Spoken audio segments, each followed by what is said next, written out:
of our Ghost of Tsushima playthrough. My YouTube little comment should pop up here in a couple moments. So as you guys pop into the chat, I should be able to see you and I'll be able to talk to you. But you'll notice tonight I figured out you don't have to have it on the screen to be able to actually talk to people. So give us a little more real estate for what we're actually dealing with here. But last thing we did was reattach ourselves to a lovely samurai and get him to join up in our posse. And now we have a nice open world to mess around with. And I personally want to go see what's in this fox den. I don't know why, I'm really curious about this. This game is all about the ancestor spirits a little bit, and the fox den is meant to be one of the spirits that you sort of follow and see what's going on in the world. So let's see where he takes us. In a marvel of technical innovation, I've decided to just put my phone in my lap, and that's how I'll be communicating with you this evening. What is this game? This game is Ghost of Tsushima. It's an open world game set in Japan, roughly at the time of the Mongol invasion, and plays a lot like a mix of sort of Assassin's Creed and Witcher. You actually get to choose between two different paths, and one of them is a samurai path, and one of them is a ninja path. And yeah, hey there, Pharaoh. I canceled it because I had it where the commentary was popping up on the side again. And I'll admit to you, I kind of want the full screen to be able to see what's going on, because last night I couldn't tell what was going on half the damn time. So I figured out you can just, like I said, put my phone in my lap. Works just as well. Hello, random person. I'm sure you guys don't mind if I jump in through the window, so allow me to do so. Are you hunting for Shigenori's heavenly strike as well, my lord? I do wonder if these English voice actors are the same as the Japanese voice actors, or if they're just putting on sort of a Japanese accent. People often speak of his stories with excitement. I heard the tale near Komatsu Forge. If it's as powerful as the story up until now, claims, I've been taking the honorable samurai path because I love hacking through people at speed. But occasionally, man, there's a lot of wind inside this house. Like, whoa, this is a really drafty house. Let's see if there's anything exciting in here to collect. Oh, yep, we got something over in your corner. I'm just going to loot your house. Everybody ignore me. Nothing going on here, nothing to see. It's one of the interesting quirks of open world games. You just kind of walk around and take things from people. They don't seem to mind. But I'm fine with it. Yeah, well, you said that we were talking last night, and you said that one of the guys that's a voice in this game apparently was the voice that took over for Mako in Avatar: The Last Airbender after he had passed away. A lot of people suspect that it was the guy who plays Kublai Khan. Not Kublai Khan. It's one of the Khans. It's not Kublai though. It's one of the generals that's related to Kublai Khan. I'll admit I've never seen One Piece. I realize that makes me a terrible person, but I'm actually too old. Does that make sense? Like it came out before oh, that is so gorgeous. It came out before I really got in. I was kind of too old for anime at that point. Like, I watched Dragon Ball and stuff like that growing up because I was a kid of the late 90s, early 2000s, but One Piece didn't really make it to the States until like the late 2000s. I've had several students tell me I should watch it, but frankly, it's like 600 episodes and still going, hey, look, there's the fox. My understanding is I follow him and he will take me somewhere special. It's a little animal spirit guide. Go ahead, buddy. I feel like I should be off my horse for this. Come on, where are we going? Yep. Where are you going to take me? Anywhere exciting? Someone mentioned last night that Skyrim apparently has this same sort of thing where you can follow foxes around, and I don't remember that at any point in my couple hundred hours of Skyrim, so if anybody else could confirm that, I'd be very thankful to find out one way or the other. And you can pet him? Oh, man. Yeah, that's how I felt about it, too. Like, 600 episodes is just too many episodes. Did he just disappear over the cliff? Okay, I'm not crazy. Okay. So how do I just, okay. It's jumping. Alright, my one nemesis in video games. Oh, let me make an edge it. Or do I have to jump it? I feel like I have to jump this. Feel like I gotta jump it? Anybody know if I have to jump this or if I kind of like sneak? Yeah, the Skyrim has a headless horseman, among other things in it. Alright, I'm gonna have to jump it. Here we go. Yep. Nope, nope. Even as I did it, I didn't fuck that up. You know, one of the happiest days of my life was when video games went to 3D engines and I had less jumping puzzles to have to go through. Is the fox still there? Or is it going to make me start all the way over? I think it's going to make me start all the way over. Oh, look. It's almost like I didn't have to do that at all. And they just wanted me to come over here, and I'm just dumb. Which somehow feels more likely. Honor the shrine with a fox on it. Oh, and the fox magically reappeared. Hardcore parkour! That was a really great episode of The Office. Every time I do anything that involves me jumping, I always scream hardcore parkour first. Charm slot. You can now equip a charm. Press options to view charms. Alright. These are charms to attach to the bottom of your katana. Ooh, and you get a wakizashi? Or a tanto? Sorry. Wakizashis are the medium-sized one. Tanto is the short one. Oh, apparently the same with tantos for assassination. I mean, yeah, technically it is. It's pretty accurate. I actually did a little bit of research. I don't have any charms yet, so, you know, it'd be more useful if I actually had something I could put on there. Oh, it's a very pretty game. I actually did some research today, did a little Wikipedia on where Tsushima was. Because, oh, hello. You're apparently one of the domesticated foxes. Okay. A guy in Russia spent the last 40 years domesticating foxes. Apparently it's something like 20 generations, but he successfully has domesticated a certain Russian fox. So you can have a pet Russian fox, which shows just how quickly domestication happens, first off. But, yeah, petting foxes, not that far out of the realm of possibility. But I did some researching on Wikipedia about kind of where Tsushima was, because I assumed that Tsushima was in the south of Japan, because, you know, the Mongols would be invading for China. But it turns out Tsushima is actually, you know, a temperate climate. You can sort of look around you and see that. And it's actually about halfway up Japan and then over to the left, if you can imagine. I don't know why it never occurred to me, but I guess I'll have a standoff. But the last mistake you've ever made with your Yari bamboo spear.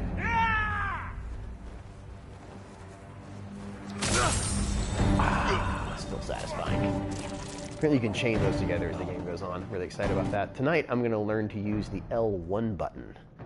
L plus R1 to throw a kunai.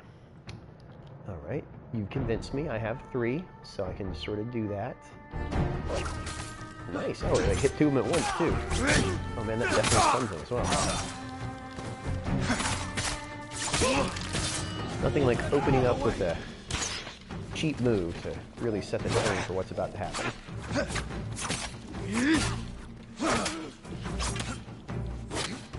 Oh, come on.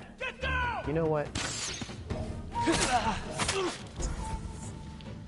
I'm gonna take care of your sword-wielding buddy, or your bow-wielding buddy. It's just chopping you in half. Can't catch me if I'm dodge rolling. What are you gonna do now, huh? Right, nothing, because I'm dodge rolling. Oh, you get dirty. I am covered in mud. That is a really interesting detail. I'm actually... Can you get, like, the lower half of you dirty? Is it contextual mud? Oh, that is wild. Look at him. Oh, that is so cool. We got some Predator action happening here. There's so much attention to detail in this game. I love a game that, like, makes you feel like you're a part of the environment, and that is just stinking cool. Oh, wow. 20 survived out of domesticated breeding? I'm going to be honest. Russians have never exactly been known for their kindness or civility. I mean, you know, if we're using World War II standards, 20 is pretty good for Russia. I don't know, there's like a list of places in the world that I've been interested to visit.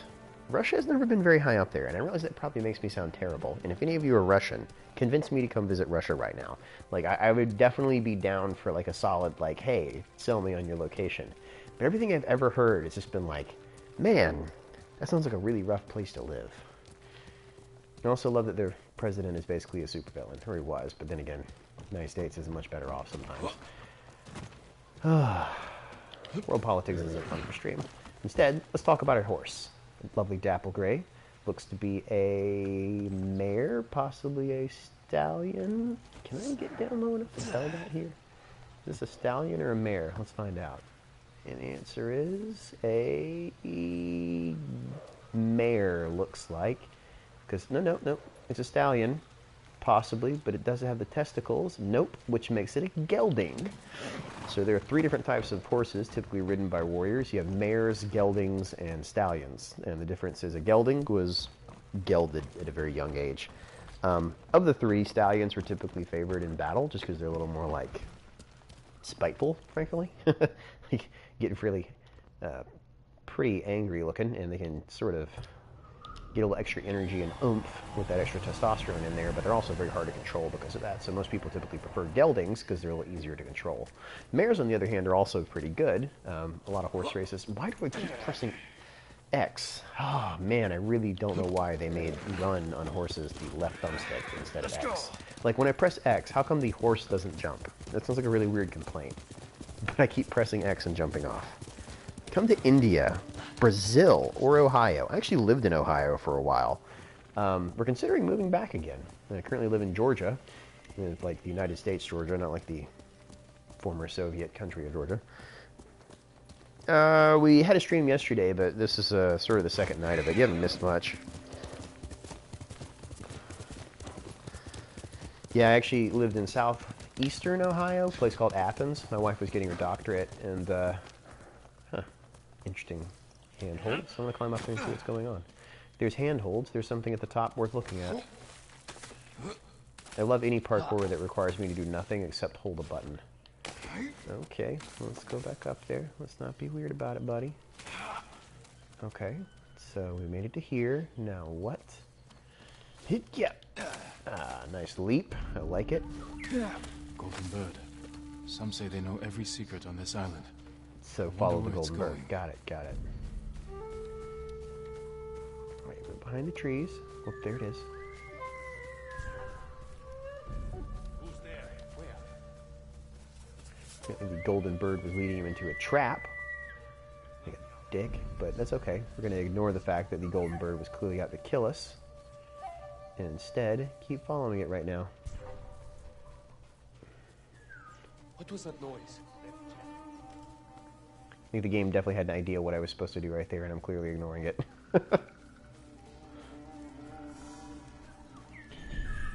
If you can hear the bird noise. This game is so, like, nature-oriented. I really dig that. I spend a lot of time outdoors, so it's always nice to find a little bit of it when you can't get outdoors these days. Really? You're in Georgia? What part at, man? Ooh. Oh.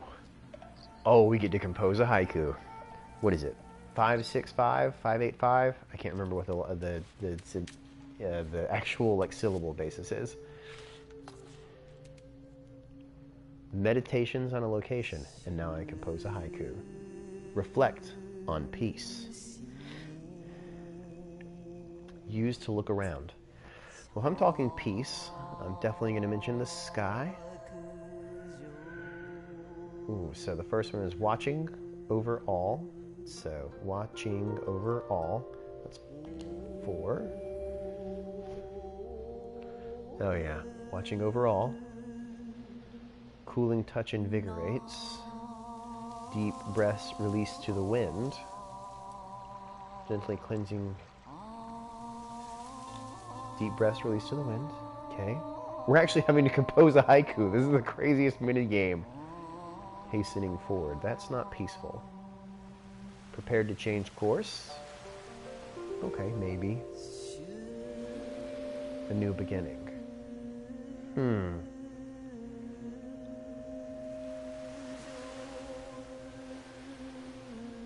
feel like that's the most peaceful option. I don't know why. Alright, put them all together. What do we have? Over all. Deep breaths release to the wind. Like, I have no clue if that's actually a good haiku or not. I remember studying those in high school and immediately thinking, what an interesting form of poetry that I can never tell if it's good or not. And that poetry's always been one of those things that I've never quite been able to tell if I'm good at it or bad at it. But I will take the headband of peace from it. Okay, and press options to view. Yes, I will, please.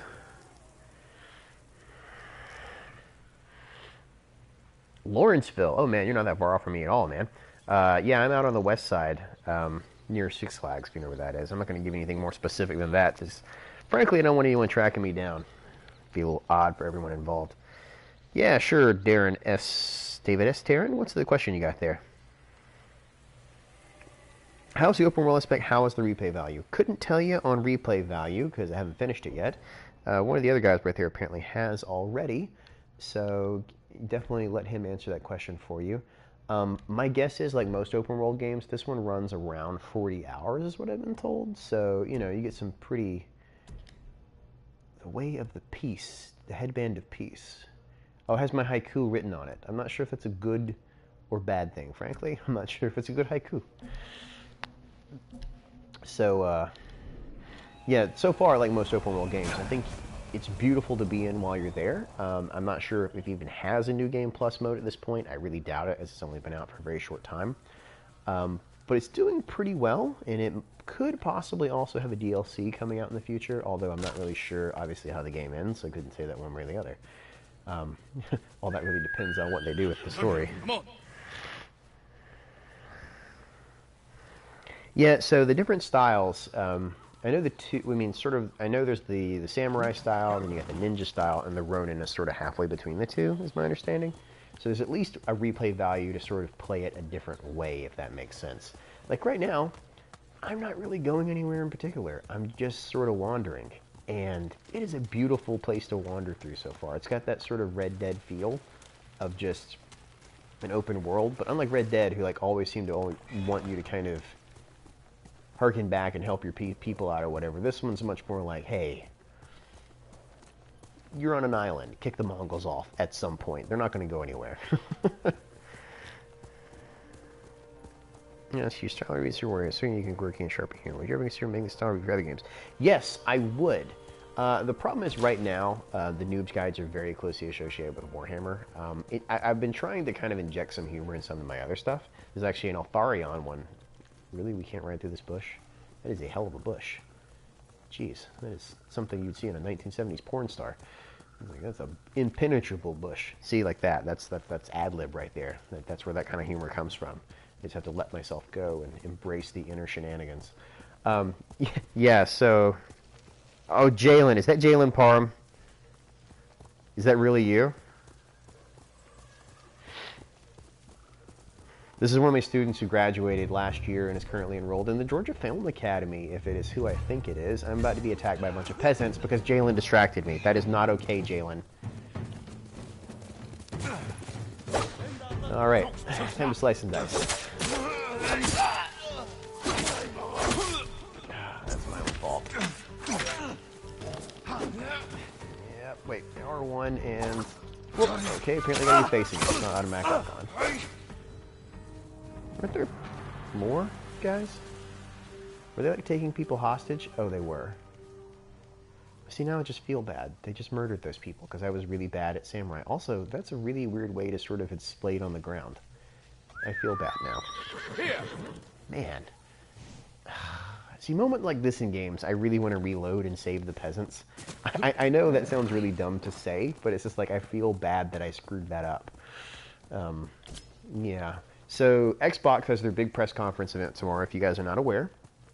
It's supposed to start like noon Eastern Standard Time or 9 p.m. Pacific because, I don't know, people think that everyone cares about Pacific Time.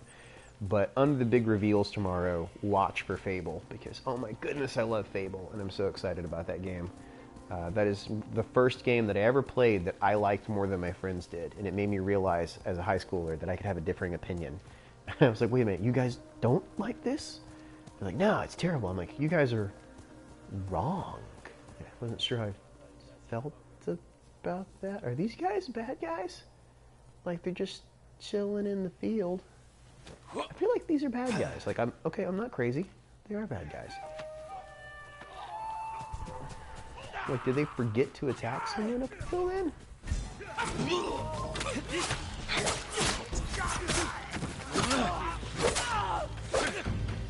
Bandits versus Mongols? That is crazy.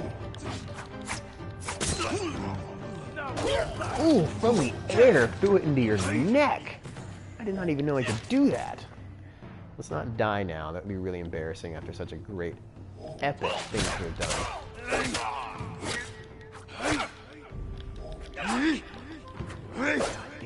You know, I think I've been to Lawrenceville once in my life. To the guy that's do a Fable 3 video. I'd prefer not to. I'd prefer, honestly, to pretend that Fable 3 does not exist in any way, shapes, and forms.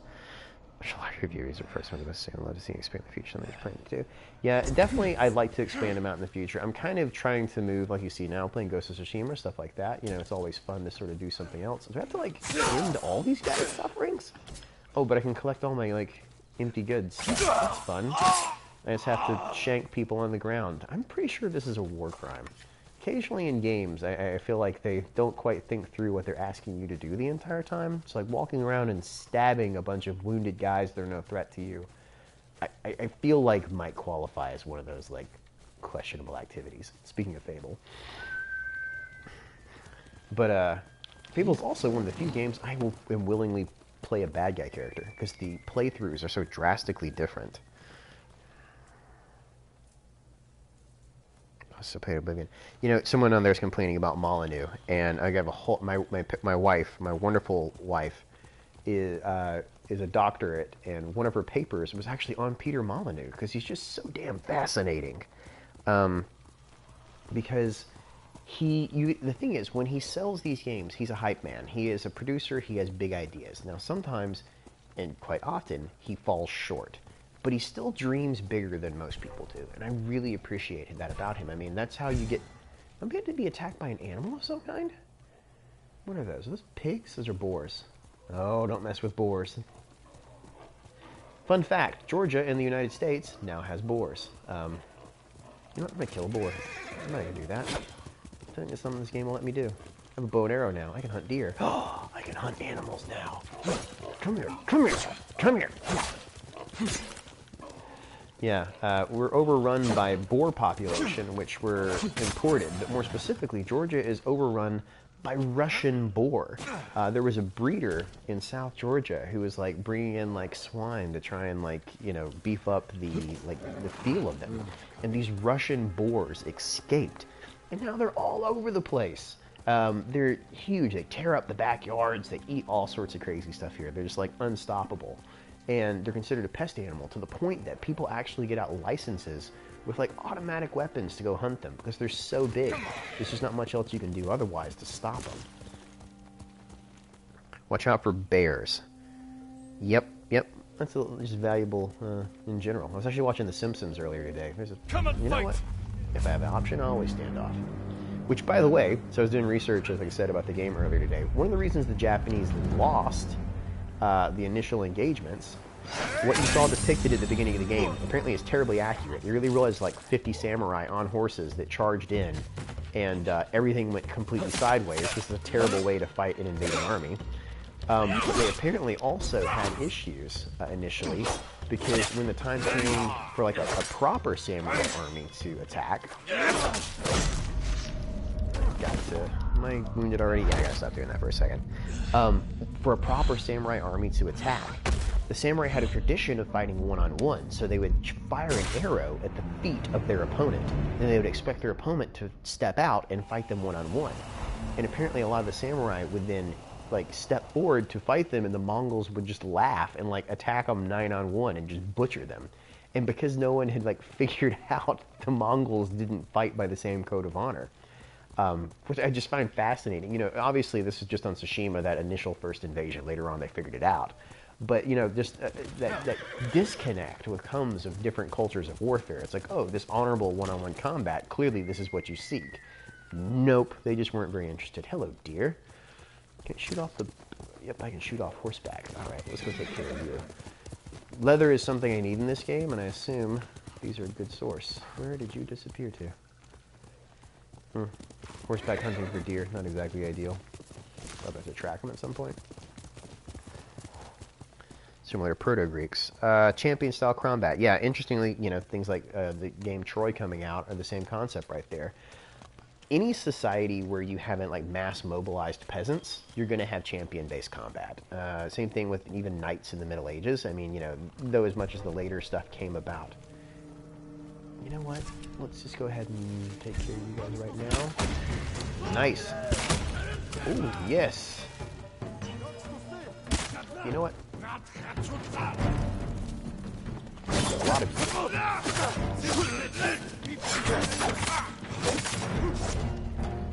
If I just hold L1, how much can I block? Everything except that. Good to know. Jeez, okay. You guys like, oh, they all just hide? Oh, that was dirty. I love that they actually ran down the hill to escape my arrows, and then the dude in the background shot me. That was beautiful. Oh, I love smart AI. Like an AI that at least takes advantage of the tactics that you're using. That was gorgeous. So there's the invasion fleet right there. Lots of ships. Now, one of the reasons they said that actually later on, when the second invasion came through, that the reason that these ships were so devastated by the tsunami is that a lot of them were sort of press-ganged ships. Like they were never meant to really cross open ocean. They were a lot of like river-based ships for the Yellow River, things like that. So they had flat bottoms and very shallow drafts. So when the Divine Wind came in and hit them all, they just tipped over and didn't do anything. We're getting raided by someone. Okay. Hi there. Where are you guys raiding from? Look at that spike. Hi there. Nice. History fans. Mr. Terry History. Awesome. Where are you guys coming from? Oh, Raid Shadow Legends. I will admit that this week marked a seminal moment in the history of the channel, which is I was offered a Raid Shadow Legends sponsorship. I haven't taken it or done anything with it yet, but I will admit I am very excited about the fact that at some point, if I wanted, I could ask Raid Shadow Legends to do something. Mr. Terry History. I don't know that name, but it definitely makes me want to look it up. I have a Mr. Terry who's a history teacher at a school I work at, but I really doubt it's the same person. He does not strike me as a streamer, as he is also a football player. I know, but I know. I mean, I don't play Raid Shadow Legends either, but man, these deer did not run very far away. Like, I'm not really sure what I expected, right? Oh no, can I not skin him or anything? Oh, I just like killed him for no reason. No, I feel bad. Did I not like learn this yet? I mean, I have like skinning unlocked. Oh, I just feel bad now. Yeah, so for people just joining in, we're talking a little bit about this game, which is Ghost of Tsushima, which is the invasion of the Mongols into Japan, and how Tsushima basically is an island directly between Japan and Korea, which I didn't really think about. There's sort of a halfway point between the two. And the initial invasion in 1275 didn't come from mainland China. It came from Korea, of all places. So that it was a short hop, skip, and a jump over. Their whole thing was they had just finished taking over. Is that man fighting something? Yes, he is fighting a bear. No, okay. All right. Well, the bear's dodging and weaving. I'm not sure what to do with that. Oh, okay. Okay, stop the mauling. Okay, someone said watch out for bears earlier, and I don't think that. Geez Louise, this is from the Revenant. Look how every culture just has like bears as being ridiculously dangerous. There's, golly, the grab and shake animation. It's not playing around. It's not playing around at all. You damage the hide too much. You can skin some things even before some of this. So is it one of those shoot 'em in the head sort of games? Which I will admit that's one of my less. One of the things I like. Oh, he's going to hop over his body right there. That's nice. Super respectful. I guess it's better than just trampling him, but you know, whatever. Got to shoot him in the head sort of games. That's fine. As a hunter, I've never really understood that, you know, that one little tiny hole in the side is going to ruin the hide, but you know, whatever. I get it. It's a game mechanic.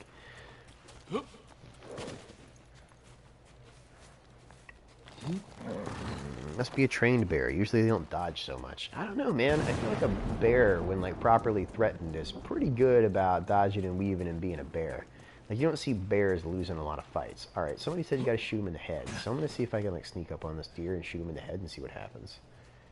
Is this one of those games where you can also assassinate him or whatever? Oh, come on. There's no way you... You know what? Fine. I feel like that was my fault. Can you assassinate deer in this game? You can do that in the Assassin's Creed games. I used to be an archaeologist, Mr. Terry History. I was an archaeologist. I actually have a degree in archaeology for screen media, So I ended up working with University of Bristol and specifically Time Team, if you know those guys. I was lucky enough to work on a Time Team dig. Before that, I was a trained archaeologist through Georgia State University, and we did a dig out in New Mexico, a 6-week archaeology school. Most of the people I worked with ended up joining a couple firms based out of Atlanta. But the problem we ran into really quick is that if you want to actually have a life or a family or income or do anything other than live out of the back of a truck, you cannot be a traveling archaeologist. Call them shovel jockeys, because that's what they do. You just have a shovel and you ride around and you try and live off your per diem and not actually eat, because otherwise you don't make any money, which is the sad state of modern archaeology. Most of it's all archaeology firms, so you actually work for a private firm, and sort of like you have to have a like a grounds survey. That makes sense. Like before you can build somewhere, you have to have somebody survey the ground. If it's a sensitive site, they'll call in an archaeologist, and the archaeologist kind of sign off on it. Typically, you can just do like a visual survey, and people can kind of tell if something's there or not. But if there is some possibility of some archaeology sites, they'll do test pits. They'll sort of walk around, dig a little test holes. If a test hole finds something, they'll then do a proper excavation if it warrants it.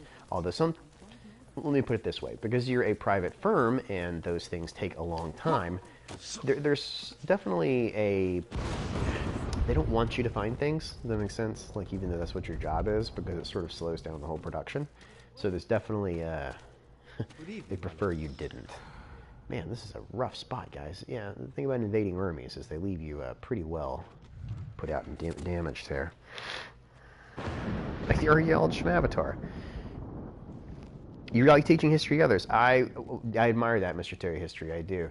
That's been the thing that I've been surprised about more than anything else. Is I'm a teacher by trade. I actually teach a film class of all things, even though I got archaeology and anthropology background. I ended up teaching film history at a school, and I find that this really scratches the itch for teaching history in a far better way. It's actually why I went into an archaeology for screen media program, because I realized even in the 2000s that basically everyone learns history through TV.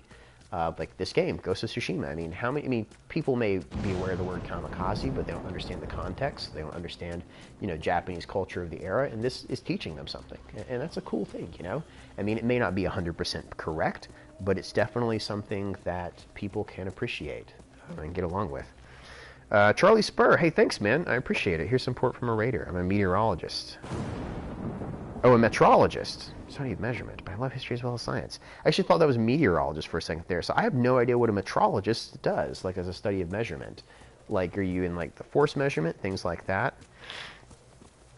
It's great. So, Terry History, so are you a history teacher as well at a high school somewhere? I teach at an arts high school near Atlanta. Some nice coastal stuff here. It's just funny, I'm just sort of wandering around because there's just so much island to see. There's really no wrong answer right now. Let's just kind of wander that direction, because really at this point I'm just like wandering around the island finding samurai, and if I have enough samurai I can then sort of assault that final place. So it's not really Oh, high school history teacher, awesome, man. Do you do US or do you do world, European?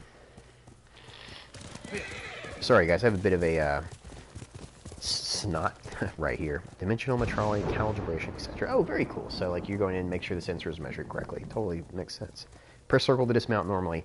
Yeah, it's weird to me they have regular dismount and also jumpy dismount in case you like get off that quick. I don't know why there's two dismount options that seem to do the exact same thing. I really do think that's one of those like sort of quirks of button pressing. Yeah, well, that's because they're a bad teacher, frankly, someone, IDK. Anyone that gives you a packet is given up on their job. I promise you they've also been teaching at least 20 years. Oof, that is just unfortunate. Yeah, like I said, I had a kid who was in here earlier, one of my former students. Maybe he'll say good things about me. Maybe he said I was terrible. Who knows? I try not to think about it too hard. Just gets too depressing. Run and jump from the horse. Mr. Teacher, I teach medieval history, but as a modern historian. Yeah, it's funny. At least in America, the history is a really tough subject to teach. because a lot of people have no basis for it, especially European history. Like American, you know, you get bits and pieces of it as you go through elementary school, especially Indians, Civil War, things like that. Native Americans, not like subcontinent India. But, you know, European history is a really tough one to cover because you're trying to do, you know, the entire history of the world, basically, in a very small amount of time. You know, I'm constantly surprised, you know, something like Assassin's Creed Valhalla is coming out, and I talked to my students about it. You know, they have no concept of who Vikings were, really. You know, I mean, all they have is like the TV show, and that's it. You know, it's the thing about media like this, like movies, is that it really does give people a nice pop culture standpoint to jump in from, and hopefully people then get interested enough that they sort of jump in from there. You know, it's funny you mentioned African history, Buster Man. African, Chinese, Middle Eastern. Basically anything other than European history has really been the push the last 10 years because each of them have their own interesting, complex histories that are just fascinating. Africa, not excluded at all. I mean, there's some really awesome empires that grow up in the 1200s. And I mean, if you don't know about the Nubians, I mean, geez, they basically took over all of Egypt themselves at one point. And Busterman, to tell you this, my personal theory is the Vikings got a heck of a lot further down than Newfoundland. If you've never heard of this idea of Vinland, hold on, I want to hear what the plot is. He built a bamboo training stand, spent a whole winter practicing on it. Yeah, but he's a peasant. Cutting. An excellent way to become a better swordsman. Yeah, doesn't matter Perhaps how much he join your chops, brother he's in still a practice. peasant. Sadly, This is he died of a fever highly a few feudal years ago. society, to say the But least. every time I see a stand beneath its flag, I think of him. And now, So yeah, people say Vinland, and the idea of like something like the Vinland Saga, which is a TV show currently on Netflix, which is based on a Japanese anime of all things, or Japanese manga, and it's being turned into an anime here, is that, okay, there should be like a bamboo pulley thing that I learned how to cut on around here.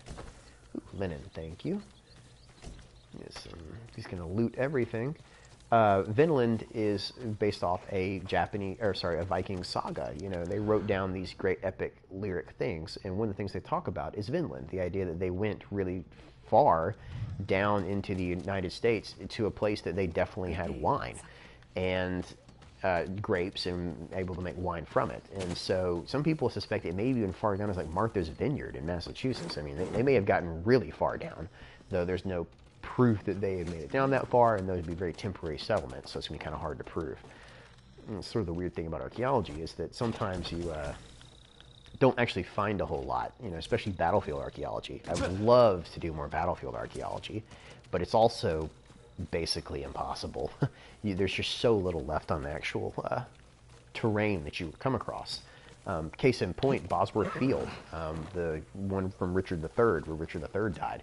You know, the battlefield park is actually something like 5-6 miles from the actual battlefield, because up until about 5 years ago, it was in completely the wrong place. People just assumed it was somewhere else. And because there's so little you find on battlefields, you know, these great battles with the Mongols here, but I mean, realistically, how much Mongol archaeology is left in Tsushima? You know, besides in their camps, next to nothing. Maybe you'd find a couple pottery shards, but they're dead. You're going to be stripped of anything useful, so the skeletons would just be there, which may or may not actually have survived. But few artifacts actually are left behind at that point, and it sort of really changes the material record of what you're going to come across. Isn't the point of us picking pieces of pottery? Picking up pieces of archaeology, the point of picking up pieces of pottery and saying everything is religious. If you ever hear an archaeologist say something is religious, that means they don't know what the hell it does. That is the classic archaeology answer is, oh, it must have been for religious purposes. Yeah, that just means they don't know. Watch Lawrence of Arabia. Oh, Lawrence of Arabia is so stinking good. You know, actually an archaeologist himself as well. Before he, well, I can't remember if it was before or after, but yeah, he wandered around all over the place and was an archaeologist himself, like in the Middle East. That's one of the reasons he had such a deep knowledge of the culture. What, for religious purposes? Yeah, I think to burst your bubble on that one, but if anyone tells you that, they're full of it. It's the classic answer for I don't know. But I don't want to admit it, because it makes you look bad in front of the other archaeologists. You got to come up with a theory. In general, I find that people are intensely practical, and that includes the past as well. You know, if there is something there, it's typically there for a reason. You know, occasionally the shrines or something may obviously be strictly religious, but like objects you find in great amounts on a day-to-day basis, I mean, it's going to be much less common. Are these bees again? Why are there just bees here? Can I get the bees? I know I should press like square or circle to dismount. I just find it way funnier to press X now. This is so hilarious. Oh, fidget spinners? Oh, everything about them reeks of freaking, like, religion. That is definitely something people are like, oh, they would sit them down, they'd concentrate on them as a votive offering to their god. You know, and they spun, and therefore they toppled over. And their toppled over was also an expression of the fleeting nature of humanity. You can just see it coming. You know, Europa Universalis and Crusader Kings 2 are both games that I've tried to play, and I think they're more menu simulators than they are actually games, personally. I'm really looking forward to Crusader Kings 3, because it seems to have streamlined a lot of that. I just get really tired of clicking through menus, frankly, and I kind of want to play a game a bit more. So I'm looking forward to a slightly more streamlined version. In both of their cases, I came into them so late that it's been nearly impossible to pick them up, if that makes sense. Like, some games just kind of advance so far that it's difficult to pick them up because you don't know where to begin. Sorry, I'm peeking through this, like, giant open area here because it seems highly suspicious there's a giant open area. Oh, we're just gonna loot some arrows off this guy's corpse, because, you know, that's cool. Which implies to me somebody around here got shanked and shot. Man, look at that scenery. Japan is actually one of the places I really want to visit. Good question, August von Mackinson. I have no idea how many of my students watch this. Based on the previous experience, I don't know, Careful, 1, my lord. 2. This path is dangerous. I generally don't tell my students that I have a channel with 50,000 subscribers or that I stream or do much of anything. And when I do, they don't seem to care because, you know, they're high schoolers. For a samurai. Who cares? I'm not a priestess. That is the one thing. If you ever want to be reminded My exactly duty, where your pecking order is in tending the the life, shrines. become a high When the school war teacher. ends, people will need these torii gates to mark their path, so they can find the Shinto shrines and pray for the kami's protection. We could use their protection now. Yeah, we could. Yes, but the paths are too treacherous. I tried to visit the nearby shrine, almost fell to my death. Maybe I can reach it. As a boy, I climbed every tree and cliff around my village. If you get there in one piece, pray for our island, and take an omamori charm for yourself. Ooh, Wear it close. charm. The charm Nice. will change your fate. And perhaps the fate of our home. Thank you. I appreciate the idea there, Charlie Spur, of archaeologists being looters. I'm going Follow the to torii argue gates. about that. They will lead you to shrines couple all seconds. across our island. I guess she's and repairing the omamori shrine is charms the that idea right rest there. there. Oh, you're done. You're just like hammering on things. All right, so I'll start working my way northward. So the idea behind archaeology is not to loot, right? Bad archaeologists are looters. Good archaeologists are there to answer a question and only dig or do destructive testing when they have to. Like, you always go in with a question, a scientific hypothesis, and you try to answer it in the most least destructive manner possible, right? So say, you know, the whole idea of going in and just, you know, bulldozing through these burial mounds to find out what's in the center, nobody does that anymore. It's just not a thing. I'm going to fall. So, fun fact, in real life, I have agoraphobia, which means that, like, a fear of heights. And I don't mean like I'm afraid to go up high. I mean, like, as I get on high ladders, I get vertigo and I want to fall. Interestingly, video games also trigger it. Couldn't tell you why, but it makes me want to fall and scream. So don't be surprised if I fall out right here, but I am going to try. So, you know, that's the same kind of idea. People really do try and not do that sort of stuff. No, it's fine, man. I've heard that sort of thing before, so I just want to make sure to address it. And Mr. Terry History mentioned a minute ago that in the future, people are likely to think that sports stadiums are religious centers. And I'd argue that they are. I actually think that's a far more prescient idea than you let on right there. I think he knows that, too. It's that this is a place that people go to once a week, every week, and they follow a certain god, in this case a team, and they spend large amount of money and time devoted to them. And why am I not, like, going on to this thing? Oh, please don't make me go. Ah! Is that the whole right trigger? Is it a right trigger problem? Come on, don't do this to me, man. Get on there. Oh, why am I not pathfinding onto it? Oh, goodness. Oh, yeah, they're definitely semi-religious. I can totally see how people in the future would look back at sports arenas and think they were religion. This is not going to... Okay, there, I really thought I was about to fall right there. It really did not want to let me stick you onto that. Not having it. But yeah, I mean, the idea of devotion to certain gods, your god versus another god, and like the fanaticism that come with it, I mean, totally it is religious based in its own little way. And in many cases, I think sports are supplanting religion in a lot of places. Just look at Europe.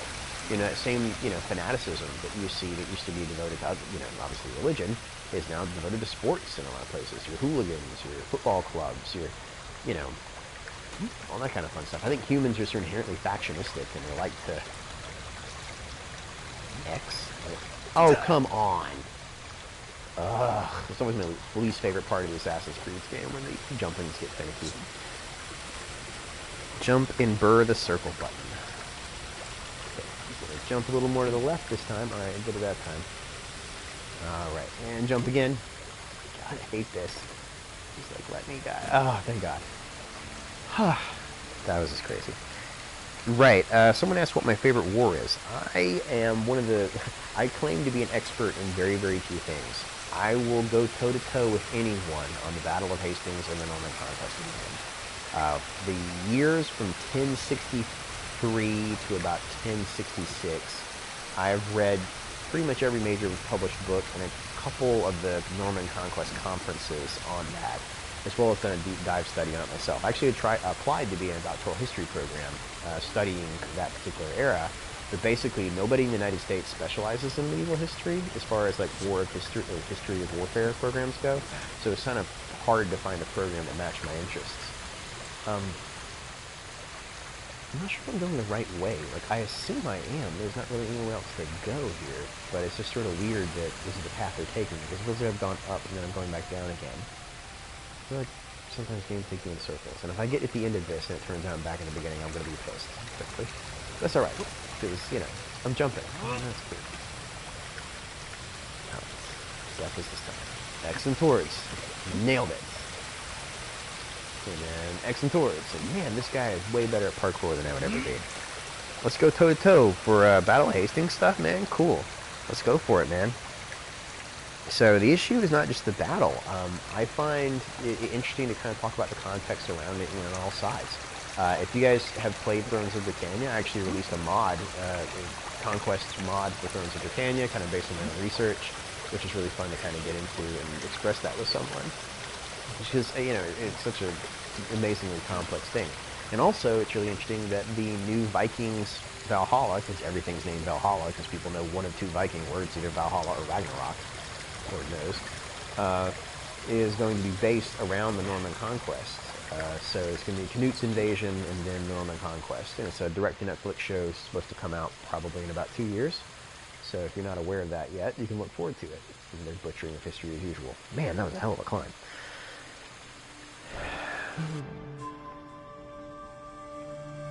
Yeah, someone IDK, someone mentioned that yesterday, but it's history at this point. So in this game, I'm not... The people from this era are not the people from later eras. A star map on the night of Battle of Hastings. Eric Naparella joined the chat. Eric Naparella gave me a Christmas gift of the actual starry sky above Battle UK on the night of the Battle of Hastings. That was one of the better Christmas gifts I've ever gotten. So I will readily admit that. I also got two of them because they shipped one and then forgot it and then shipped the other one. Then it came up. Descend Shrine. I wonder if this teleports me back to the bottom.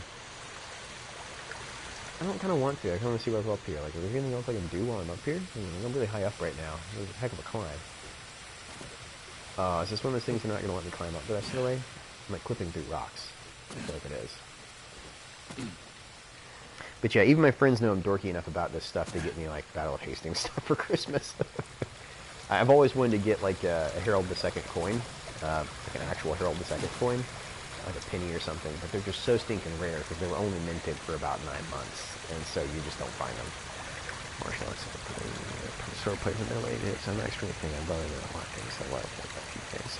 You know what, Mr. Terry, history, that is a very great viewpoint, especially in history. The wider the breadth of your knowledge is, the more you can understand like the patterns. I think that's the thing that's really hard about the way American history is taught.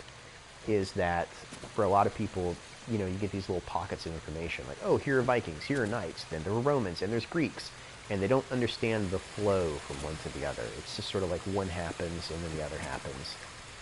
And then history sort of comes to the modern day, and you don't see the web, how it connects together.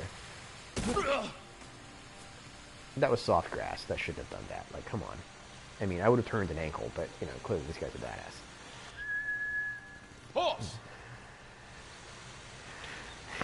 Is there any particular area you like talking about, Mr. Terry History? Like certain things. You said you're a world history person, so like, what's your lecture that you really like to give? Every teacher's got one thing that they really like to like do that lecture on. That one day they get super excited about it. Why'd you jump? I don't know. It wouldn't let me climb down. That's why. It wouldn't let me press R1, so I just sort of jump for it. Why do I jump or run into any battles in these games? I don't know. Probably because I don't look. That's also part of it. And also because I'm distracted because I'm talking to you guys, frankly. Plague happening every century. Yeah, pattern of plague happening every century. There's also basically wars, major wars every 50 years. That's another one. We're overdue for one of those. Plague outbreaks, especially major plague outbreaks, were very, very common up into the modern time. We were overdue for one of those as well. But thankfully, the modern era has also sort of broken the cycle and stuff like that. You know, things like, oh, there's a plague outbreak every 100 years doesn't work when you also have modern medicine to sort of combat stuff like that. I love these. Get him every time. I got you guys. Guess what? Take one of those, and we're going to come over here and slice you. I'm going to slice you. You know what? You're blocking. That's not cool, so I'm going to slice your buddy instead.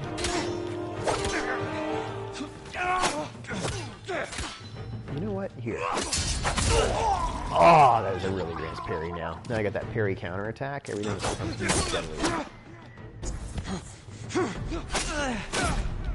Okay, apparently didn't parry right there. Hopefully COVID will be the last. I sadly do not expect that to be the case. And one thing that history will tell you is that it repeats itself.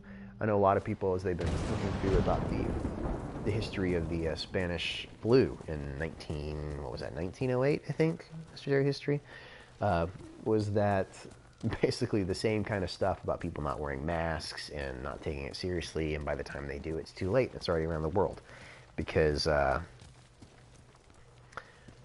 you know, people make the same mistakes over and over. It's the one thing history will teach you, is that nobody really learns, and especially every other generation or so. There's like a cycle of the generations. I do believe that. There's an interesting paper written about that a couple of years ago, the generational cycles. There's five parts to it. There's the people that want to go out and fight, and then after that, there's the people that but okay, apparently I went too soon. Yeah, it's good to know. They don't want you to go until you absolutely have to right there. Yep, that was my bad. I went too soon.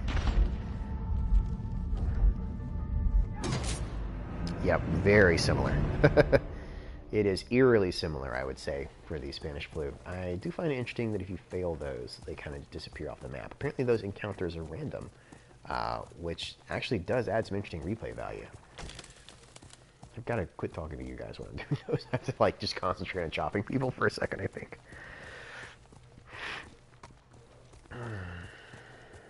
Where am I going right now? I had something marked. I'm slowly making my way there. I got my foxed in. I did the Kurosawa Falls. Let's go wherever that is. This game is just so much to see, so much to do. I love worlds like that, where it feels like a giant empty space that's waiting to be painted over. That's awesome to be in a world like this.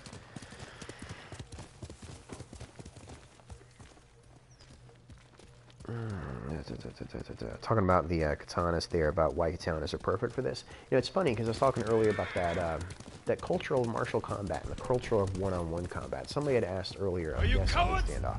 Right, hopefully this time I'll actually do it correctly. You know, that history of that duel, and so because of that, you know, the katana is an excellent dueling weapon. You know, someone was asking yesterday, how come the Japanese don't have shields? Well, in a dual society, dual-based society, it'd be dishonorable to sort of do that. There's no real need for it as well. But yet again, katanas weren't already effective. Again, so I'm going to stop talking long enough to fight this guy. Come on, I'm going to block you. I'm going to parry and then chop your head off. Come on. I am not. I'm just going to get hit. That's fine too.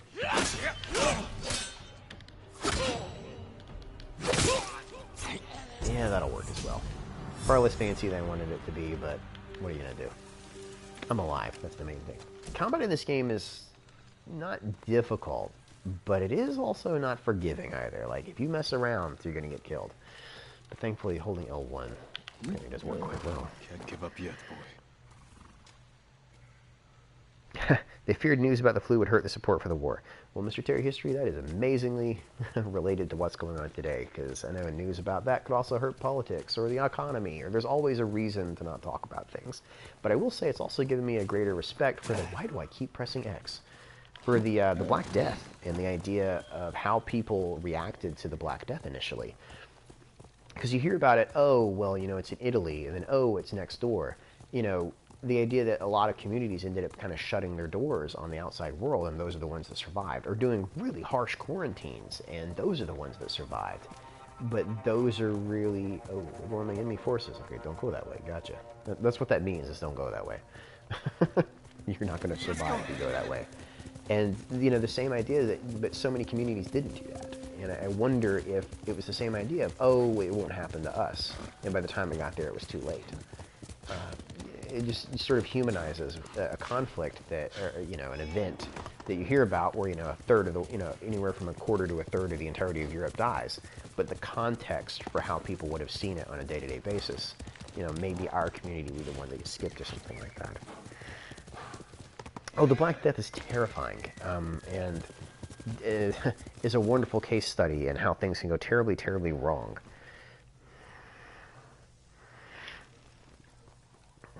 Mounted archers, yep. As well. I know I've heard this recently this year, and I've never been able to prove it.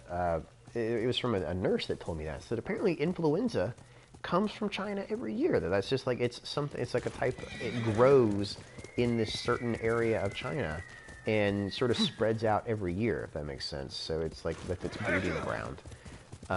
I'd be really curious if that's true or not. I mean, because you hear about every year it's the SARS or the bird flu or the swine flu starting from China. So, I mean, it's definitely possible. I don't see why it wouldn't be.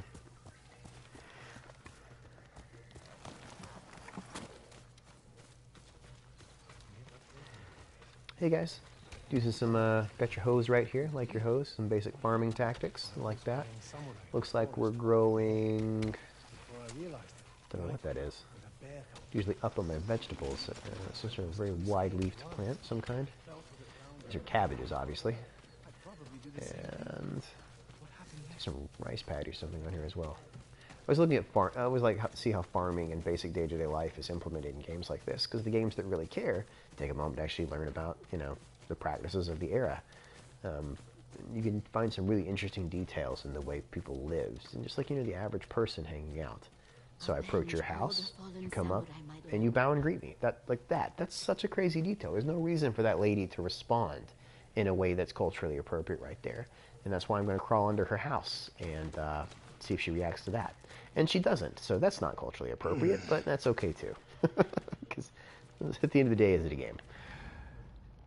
But, you know, the idea of that ceremony of greeting whoever happens to be coming at the door, and then obviously I should have taken off my shoes and not been a jerk about it, walking around on their nice wooden floors, but, you know, I'm also going to loot their house of anything of any value, so that kind of goes out the door. Cats stop plagues, so do vaccines and cabbages. I am a dog person, not a cat person. Nothing against cats. Just slicing through doors. Like how they don't react to that either. I'm a dog person and a cat person. I appreciate the cats keep mice away, and they're super useful for that reason. But I love my dog. My dog is sleeping next to me. History org memes are cringe. Anytime a history teacher or teachers in general try and adopt a meme for their own purpose, it is always cringe. Let's be honest about it. I've never seen anyone adopt a meme in a corporate or educational setting and was like, oh man, what a great use of that. It's always been like, man, I really wish that I didn't have to sit here listening to you try and relate to me. So that is one of the things I don't try and be cool. I just try and be disdainful and slightly sarcastic at all times. It's worked well for me so far. Realizing that there's no version of reality where I will ever be 18 or interesting again has really done wonders for me and my channel. So I don't even try. Just like, yep, here's me. Accept it or don't. Whatever. I'm an adult. I don't need your approval anymore.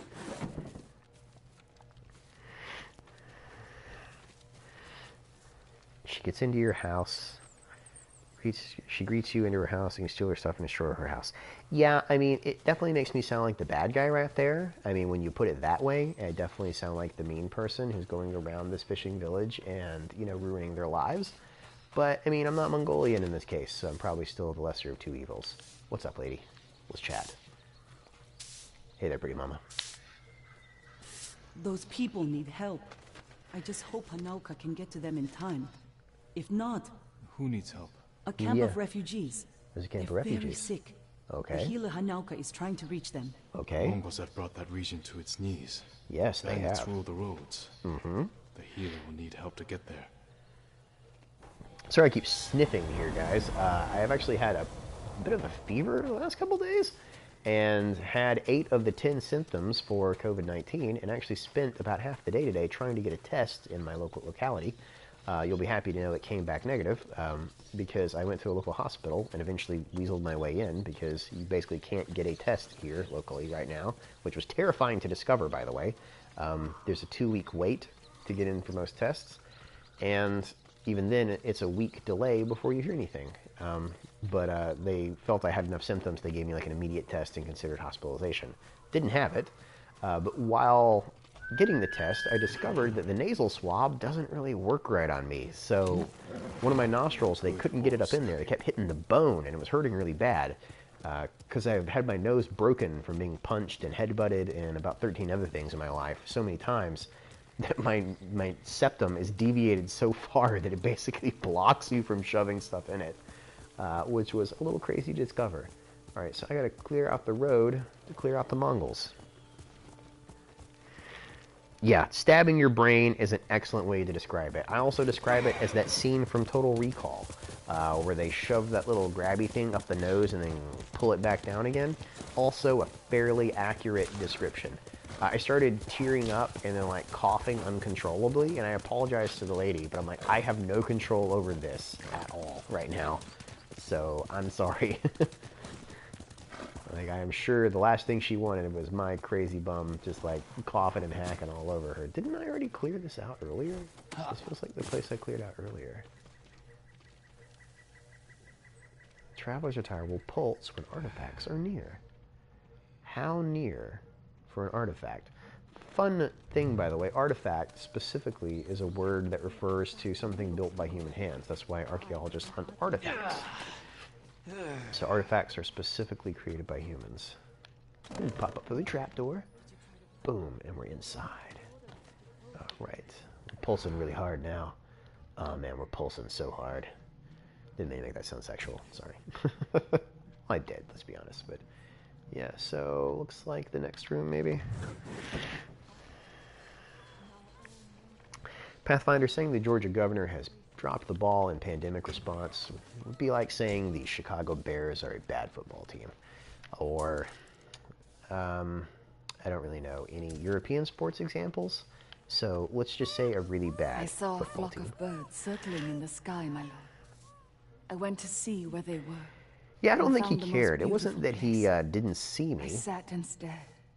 Lost track of time. He didn't all need want to inspiration these interfere days. with the guy coming out of the During floor with times of multiple conflict, blades dangling warriors off of would him, visit which such makes him an places intelligent NPC in my and book. write haiku. I heard the art of haiku prepares the mind and body for battle. I don't know Is it about that, true, but it my definitely makes bad haikus It we can is. get headbands from. But you don't have to be a warrior to benefit from poetry. Also true.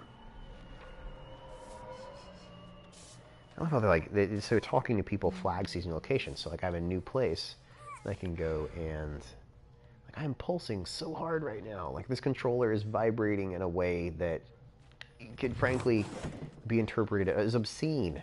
Where am I supposed to be going? Like I expect to see this through the wall. Oh, is this lady? She's, man. No.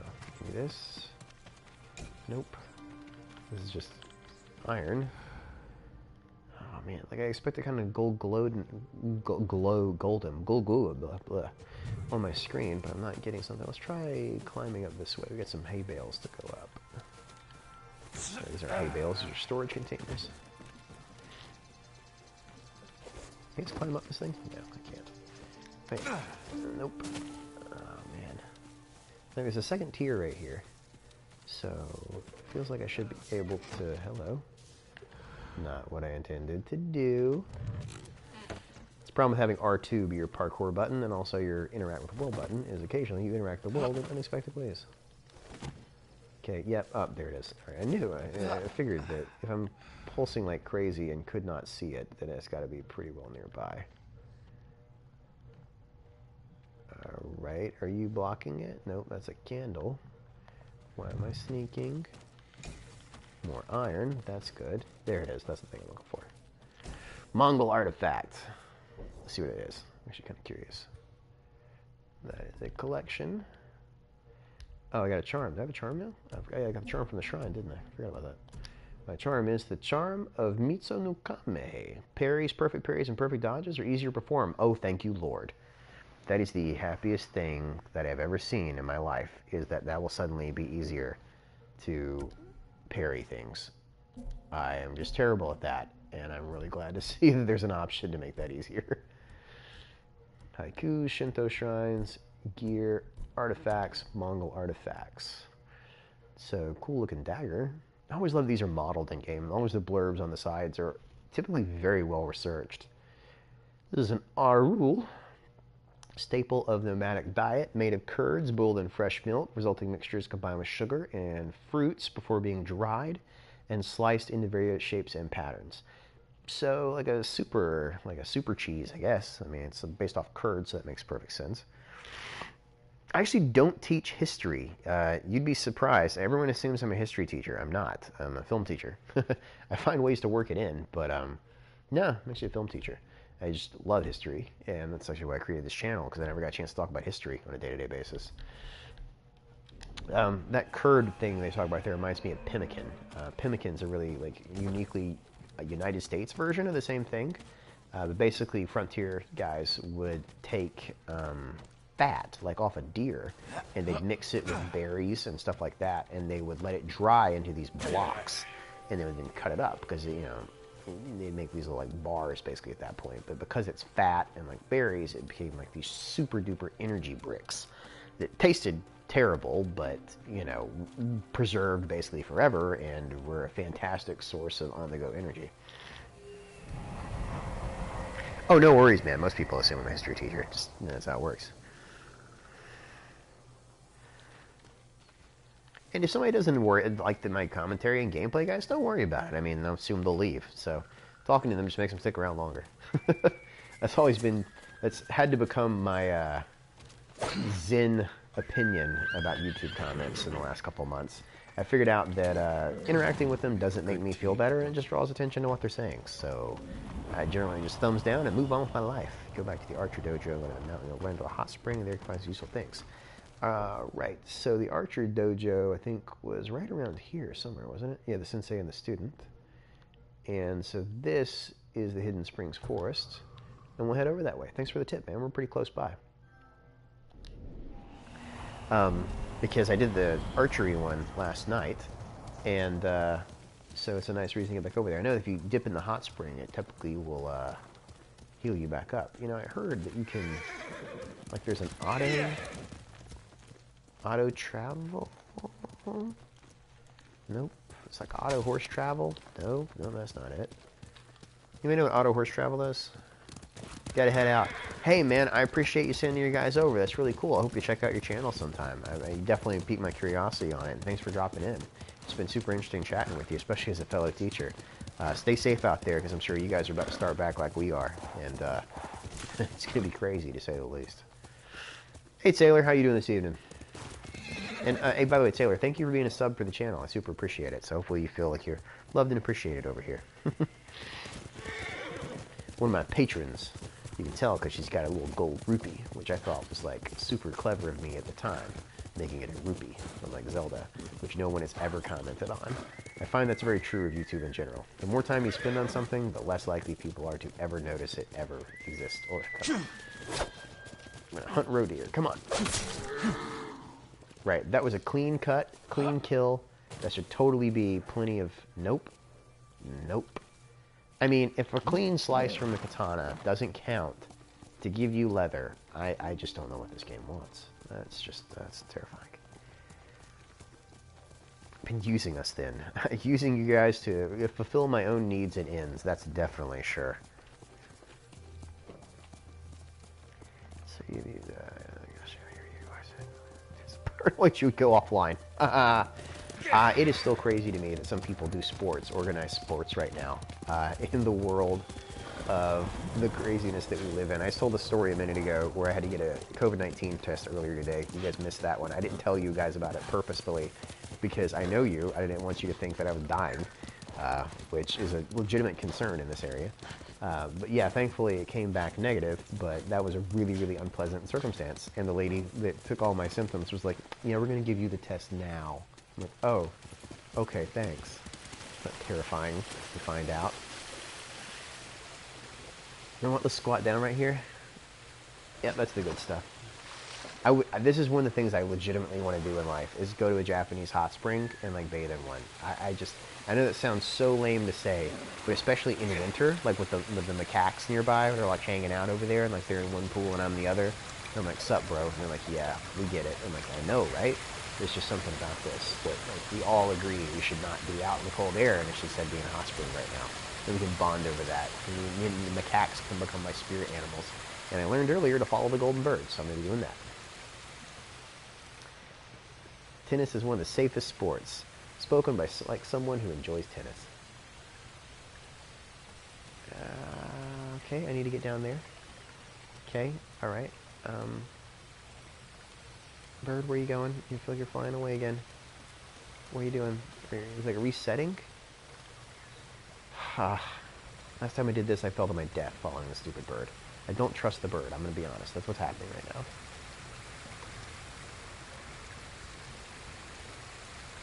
I mean, she's not wrong. I mean, tennis is intrinsically safe if you play it correctly. You have a whole, like, 20 feet between you and the other person, and you just, like, throw balls back and forth at each other. Onsen. What is onsen? I have never heard of onsen before, and you definitely have my curiosity on that one. That's like all hot springs. This is crazy, man. I mean, it makes sense. It's like a volcanic valley. Hello, bird. Again, you really want me to follow you, don't you? This is like okay, you're up there now. Bird, you're confusing me. Because before you want me to go the other way. Now you want me to go this way. And you're getting contradictory messages here. Oh, okay, let's come around here. Okay, yep, I see you. I see you. Where are we going? Your lovely chatter has enticed me. Okay, yep. Okay, okay. So go down there. Got it, right. So that place you already went, you want me to go. Right, I'm just going to come over here and press R1 because you're being really unhelpful to me right now, bird. Yeah. Oh, hot springs. Oh, they're hot springs. Oh, I guess that's not the appropriate name for them. Because I'll admit to you, I do not know the appropriate name for them at all. Well, yeah, it's funny because there's actually hot springs in the United States. Like, you know, in Yellowstone, and even here where I live in Georgia, at a place called Warm Springs. I don't know anybody that bathes in them anymore, though. Like, it's not a cultural thing, particularly. Like, especially in Yellowstone, it just apparently scalds the bones off your body, or scalds the skin off your body, so you can't do that. But even like further downstream, where like obviously it would cool down, people don't really ever talk about it. Doing it, there has to be a way down. There it is. It's like, I was about to jump again, but you'll notice I am learning very, very slowly. Well, Joe Bama, it was nice talking with you there, man. Thanks for hopping in tonight. So have a good night out there. Hope we see you tomorrow. He did, yeah. That's actually the reason that, one of the reasons that FDR, she said right there that Franklin Delano Roosevelt, the president during the Great Depression, went to Warm Springs, Georgia to help treat his polio. He actually went there for obviously most of his life because he suffered polio for quite some time there.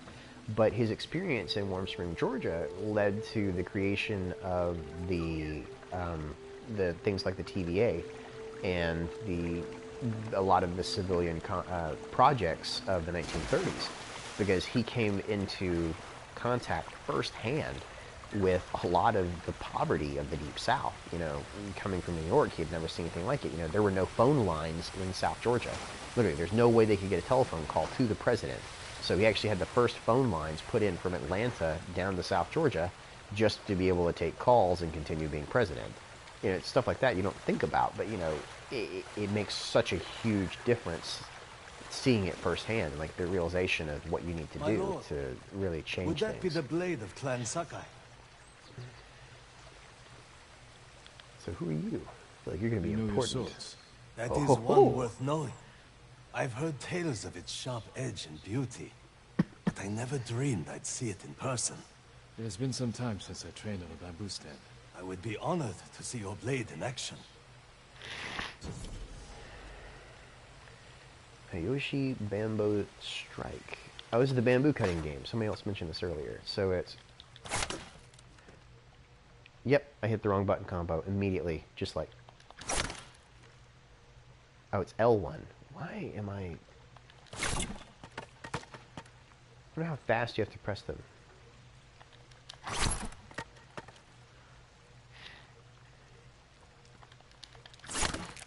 Oh, sorry. Which one did I get wrong? Is that R or something at the end? L1, XX, L1, triangle, triangle, L1. Man, you gotta be really quick. Jeez. How does he recognize a sword he's never seen before? Because he's just that good. Imagine he can recognize the craftsmanship. Oh, damn it, come on. Okay, L1, XX, L1, triangle, triangle, L1. I think I'm pressing L1 too many times wrong. So L1, XX, L1. Cut through 5. I gotta be faster now. Come on. I'm not pressing that second X fast enough.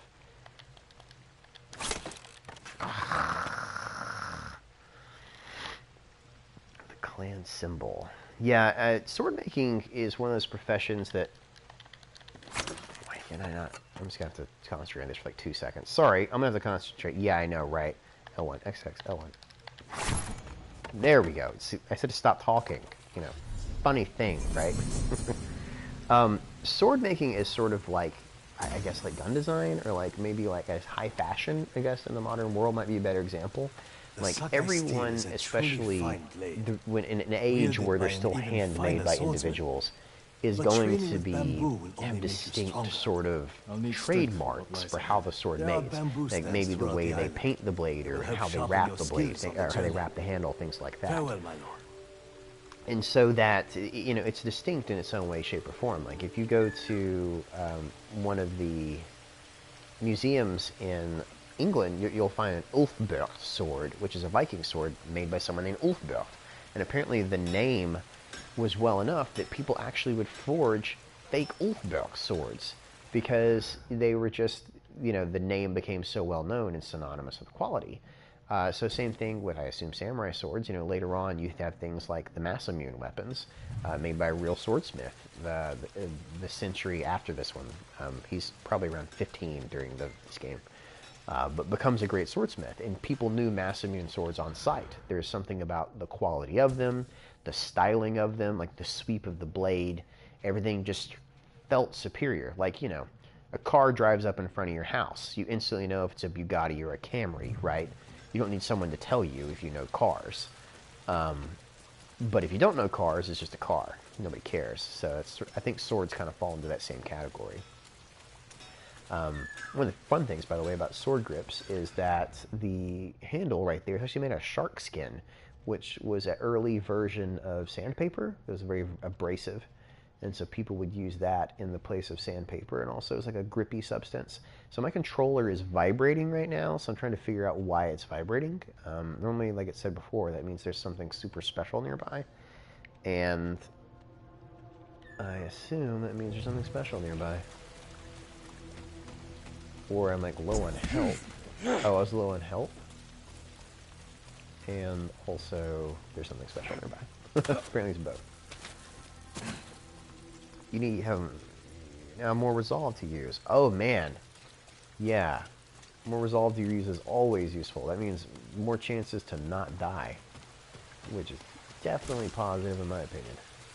Because Lord knows I need those right now. There really is something in this house, or near it. I don't know why I can't see it. Because this controller continues to vibrate like crazy whenever I come nearby. I'm just going to walk around and press R2 a whole bunch.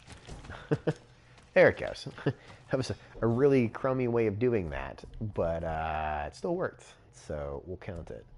Was that a record? So we did the bamboo strike right there. I always feel lame doing that. Hold options for details. Observations of the Yoshi Springs. Okay, so the guy's writing down about his own experiences. That's fun. Yep.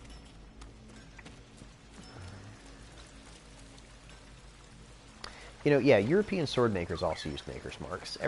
Basically since a time when branding became a thing, people use maker's marks. I mean, there's stonemason marks going back as far as the pyramids, where anytime people needed to mark that, hey, I made this stone, there's always a symbol on there that, is etched on in a way that people know who made what.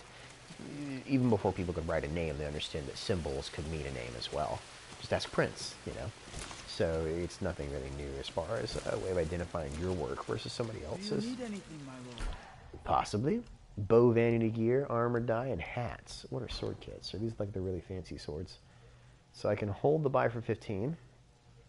The warrior's shadow. Prowling tiger looks badass. Snow demon's eyes. Pure purpose, the emperor's tears, and the sea dragon's wings. Oh man, those all look really cool. Okay, what is bow vanity gear? Crane strike. Oh, I can get a full bow. That's cool. Crane strike. Hold X to buy for 5. Moderate damage and draw speed. Once you get from armor. If you Need can more bring hats. more, it's yours. I gotta have like a lot of money for cool hats. Of course I do. It'd be too easy otherwise. Is there any difference between swords? Does anybody know? Like, is this purely cosmetic, or is it one of these things that it will make a difference in the long run if I go with a different sword versus the other? I mean, like a sword with a fox themed name. Of course you would. I don't know. Besides looking badass, I mean, it's tiger skin. I mean, I feel like I killed the tiger and made swords out of it. It is pretty badass. Oh, it's all cosmetic. Okay, so it looks like only in the bow vanity gear is the same way. So this is all cosmetic stuff. It's not even stuff you have to have. In that case, I'm going to save up for a hat because I want a badass hat. I need 3 more things, and I'll have my awesome hat. Travelers attire will pulse when artifacts are nearby, which is another way of saying your controller's pulsing. Here's why. Which means, come on inside. Hey guys, what's up? More records of the local populace. Fun. Another little thing to pick up. Man, this is like a much more typical home that hasn't been raided. You have your garlic and your onions hanging on the walls, something people still do all throughout the entire world today. Nobody knows why it keeps them a little better, but it does. Classic sliding doors, which I always find these doors so fascinating. Like, what kind of environment do you need to live in where paper doors are enough? But the precision on the sliding doors has always been super interesting to me. Like, they're so well made. Anything that costs flowers is a cosmetic. Oh, what is the purpose of, like, historically? Why would you have furry sheaths? Same reason, actually. I mean, why does anyone put leopard print on stuff? Because it's badass. It means you kill the leopards, drink to the leopards, stuff like that. There is no substitute for a great bow. I agree, bow here, which just sounds like a selling pitch, by the way. In the best possible condition. Whatever you can do, I'd appreciate Yep. it. The honor is honestly, mine. God, it's Just so bring me funny the raw because, like I said, I materials live in need Georgia, right? and leave the rest And to the me. plant that has taken over Georgia is kudzu. Kudzu happens to come from southern Japan, and as soon as it got here, it's like, oh, I recognize this environment, and just got every damn where. Like, they cannot get rid of it now. The junk just cannot be beaten. So actually, is this visuals or any change at all as far as, let's see, what is this? So we got half bow. If we have bamboo and supplies, we can upgrade our bow, and it does more damage, more draw speed, more everything. There's no reason not to take this. Death from afar. Yes, it is. And can we afford to do it again? Yes, we can. We're going to a U-bow this time. You, I would not imagine, is native to Japan. That's a rather interesting composite material. And I think most yew for English longbows actually came from Italy. Kudzu swarmed Georgia and overtook it and ate it, in my opinion. Interestingly, kudzu also is a type of soy plant, and a lot of people have figured out that kudzu can be used as a soy substitute. So if you want it like vegetarian meals and stuff like that. Very sorry. Yeah, I want to invest in bow. You know, I've heard you can make a stealth archer in this game, and as someone who has played a stealth archer a lot in Skyrim, that was very, very tempting. But at the same time, stealth archer, it's just like, it's always such a broken build in every game. It's like, how do you balance stealth and ranged death?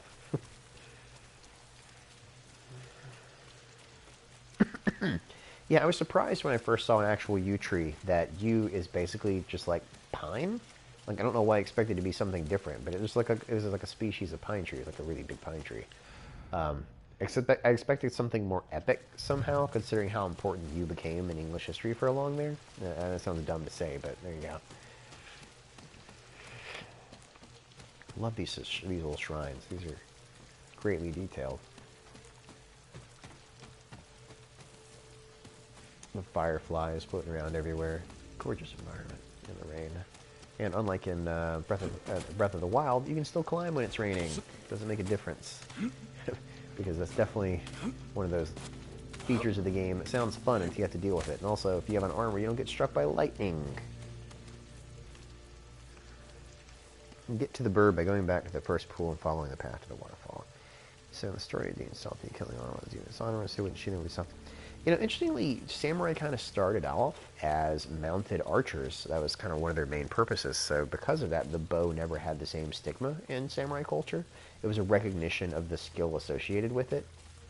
So, you know, if someone challenged you to a one-on-one fight, you were kind of expected to do it honorably.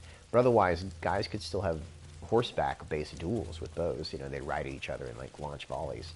So it's sort of, you know, an offshoot of what their original purpose was in a way, how they originally utilized. And because of that, they never became dishonorable in the same sort of way. You know, shooting somebody in the back with a bow and arrow, well, that's downright, you know, dastardly. I think every culture has the understanding that you probably shouldn't do that. So you said that if I go back to the first pool, I can follow the bird down the waterfall. I don't trust birds at the end of the day. Birds peck each other's eyes out. I am curious what this large fire is down here. It looks important, possibly ceremonial or religious, because I don't know what it means yet. Is this the Arrow Peak Shrine? I have no idea. Good question. Yes, this game is definitely based on actual history. This is the Mongol invasion of Japan, and you're taking over a samurai who has had, after the island of Tsushima has already been taken. Honorable standoff or shoot them with a bow. You know what? I hate to be like I need to be sneaky at first, but I feel like I just got a lot of money invested in that bow, and it may be in my best interest to be sneaky because I can do that, you know, and do that, and I feel kind of bad dishonoring my samurai ancestors.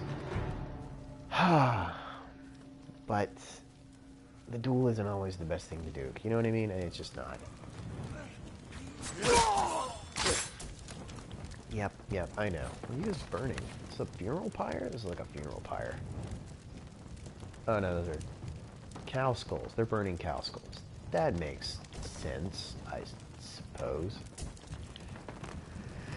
Ceremonial and religious football matches. I made a joke earlier that basically when an archaeologist doesn't know what anything is, it's always ceremonial and religious. Yeah, it does seem like a sacrificial pyre. In fact, I bet that's what they're going to tell me if we go look at that Mongol artifact. An 8-act tree. Structure deeply rooted in traditional Mongolian folk religion and shamanism. Mongolian shamanism is affiliated with aspects of culture, including medicine, religion, and appreciation of nature, and ancestral worship. Yeah, I mean, all that's true. It didn't really tell me much additional what's going on right here. But it definitely feels like an animal sacrifice where they were...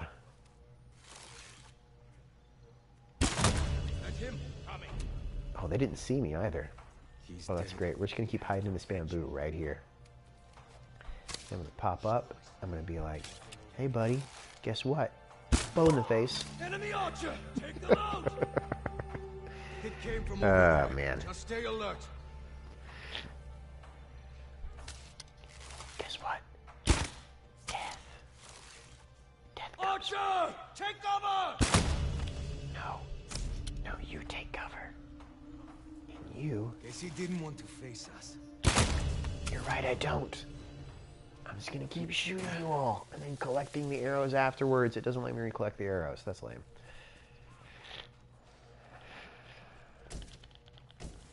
I mean, I feel like you should be able to recover some of those arrows. I mean, their skulls are not that big.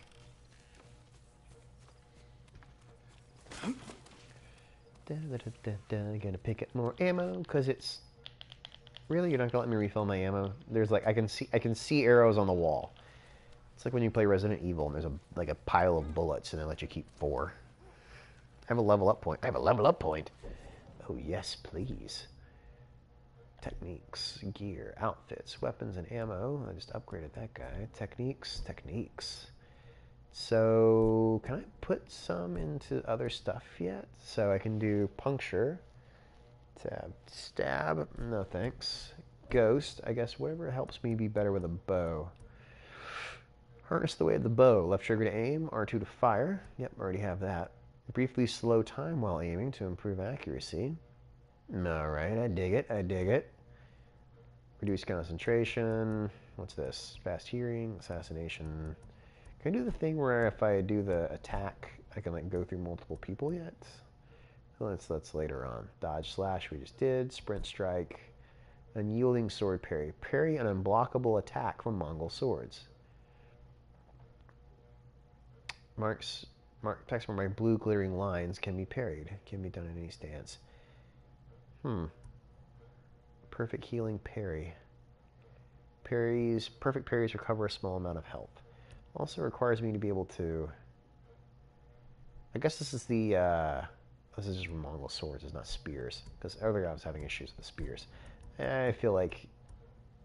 Recover health. Regain a moderate amount of health at the cost of resolve. I already have that. Yeah, we'll increase our bow skill a little bit. Oh, standoff streak. There it is.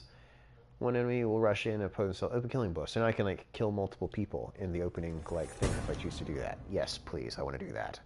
Go for the exploration ones. Exploration ones? Oh no! There's exploration ones. What are those under? Can you... Oh, damn it! Ah! I assume these had to be unlocked a different way. Alright, I'll definitely spin that on those next time. That's definitely worth it. Yeah, it's definitely sort of a hodgepodge of later samurai culture. I mean, the thicker armor, especially the shoulders, I was showing somebody else that last night, it definitely seems to come from an earlier era. But the difference is, you know, as far as like the armor style doesn't change tremendously, in my opinion. Get it. God, I got ammo back. What you gonna do now, huh? Huh? You know what? I just missed. Didn't miss the second time, though. How about you? You have armor. You know what? How many times are you gonna attack? Damn.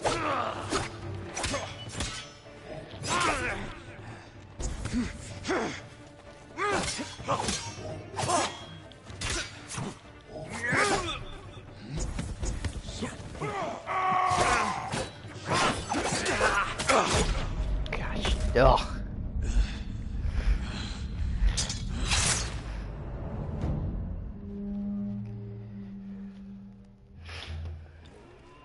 Well, I shot the first one in the face. That counted for something. That guy, though. See, look, how did they have all these stinking deer skins? And, oh, actually, I have a multiple standoff thing now. Yeah, please. Let's do this. Oh, yeah. Yeah, I'm gonna do it to you. I'm gonna do it to your buddy afterwards, too. You ready for this? Now, after you win a standoff streak, additional enemies rush towards you. Wait until their charging enemy swings their weapon and attack. Oh, that's gonna be really satisfying as this game goes on.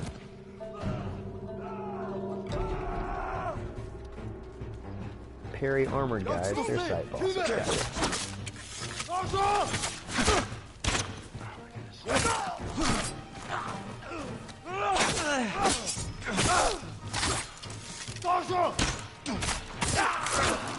Come on, parry. Oh, nope, that's not a parry. That's a get out of the way.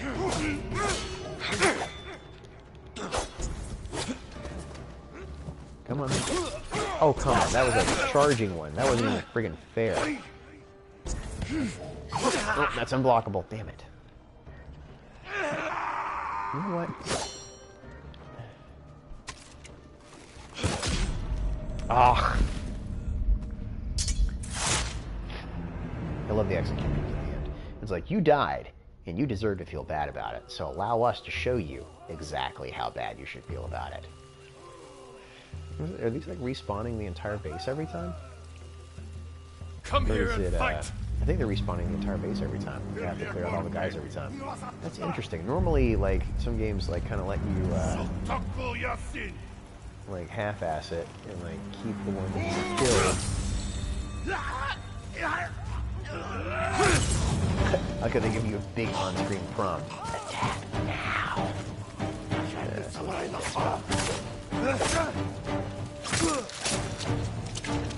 Love the way he swings that blade afterwards. Okay, I did this to you a minute ago. I'm gonna do it again. I'm just gonna shoot you right in the face, just like that. That's beautiful. I see you do that every single time. And I have ammo again, so that was not what I wanted to do. But I can. I didn't expect a little thing to the face, did you? Now burn it up fire. Burn it up fire. I'm just gonna keep doing this to you until you die. Do you understand? I'm not gonna play fair. I don't want to play fair. I want to shoot you in the. Oh, you can't be shot in the face. I feel like I deserve that. All right, you know what? Okay, ready? We're gonna do an honorable duel. Come on over here. We're gonna. I lied. I lied the whole time. I was gonna throw that thing in your face again. A little throwing dart. Story's pretty good so far. I mean, the story is basically, hey, you're a samurai. Ooh, I locked him at level 2. That's exciting. Water stance is highly effective against shields. Oh, I forgot you have stance swapping in that one. That's actually really cool. I wonder how you do that. So how do you swap stances? Attack against heavy attacks against triangle, triangle, triangle. A shield breaker. Hold triangle, then tap triangle, triangle for a flurry trap. Press R2 to change stances. Okay, cool. Yeah, so when I get into it, start using the heavy stuff, which is what I have to use normally to break it anyway. It's actually pretty logical. I dig that. Where's the guy that's shooting at me from around here? Okay, keep hearing, shoot at me. Oh my goodness, I do not want to die right now because of your random archery, so please don't kill me. Hey, buddy. Yeah, guess what? You're gonna die in about 2 seconds. So that was really... I mean, if I saw my boss die and he was like, you need to stick around after I die, I probably wouldn't listen. I definitely wouldn't listen. I would have run off right there. But I appreciate that guy wanted to stay. That's just some dedication. Yeah, that's the kind of thing that the Mongols look for when they're looking for promotions in the future. It's like, when your boss died, did you stick around and kill the man that killed him? No, you ran away. Oh, well, I don't know why he came home then. We're just going to murder you. So, definitely a sign of quality captain material, though. Oh, yeah, no. Whenever I, like, actually get, like, beaten in games, I'm like, alright, fine. I'm going to do the dirtiest tricks possible to actually beat you. I don't like losing to random AI. This makes me look bad and makes you guys feel bad. And then, so we got to make them feel bad about living or being born. And then, you know, if I could find their families after that, I probably would. I'm not a good... I'm definitely not a role model to live by. Okay, what am I... I'm feeling the vibrations again. This game is very weird about letting me easily find the stuff. I really need to unlock the exploration points next time to help me out on this. Okay. It's doing it again, which tells me we're getting pretty close. Yep. Real strong. Nope. Vibration stopped again. Jeez, like, make up your mind, game. Like, I assume it'd be in the camp right here. Oh, there it is. It's over there. I assume it's over there. There's a big shining thing. Yep, this looks important. Singing crickets. Hello, you're new. Crickets are symbols of autumn and an inspiration for many poems and lyrical works. Prized for their singing, they are often caught and kept in small cages. They can be found everywhere in nature, though some say it's best to look in cemeteries, where they sing to comfort the dead. Singing crickets needed to learn a new flute melody. Oh, this is how you learn songs, it's from crickets. There's something very zen about that. I have crickets in my backyard. I also have frogs. I would not call them musical. I would call them loud and terribly annoying most nights. But that's okay. You know, everybody's got their own thing. You have to actually select this dance? Oh, you have to select it that way. I figured you like tap. Oh. Oh, that's cool. So you have to manually switch back and forth between them. Back to the pyre. Oh, no, I already got it. It was right over there. That was what it was vibrating about. That's my kage. Swipe right on the D-pad for a cool little animation. Well, you got me curious now. Also, I'm going to cross this little river and figure out what's going on over here. You just throw dynamites around and call some arts. That's all. Hey, man. As it says in the movie, if it works, it works. So long as it works, it counts. And apparently later on, you do get, well, not dynamite, but you get explosives in this game. So right on the D-pad. What in the? It just like sheathes it, I guess. Oh, that's cool. It just sheathes and unsheathes if you go right on the D-pad. Or not on the D-pad, the swipe right in your little central thing there.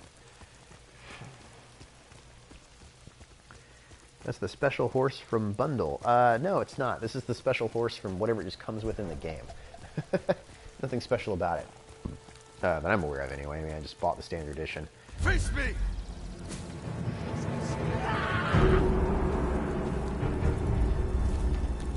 Come on, bandit. About to regret banditing me. Come on. Yep.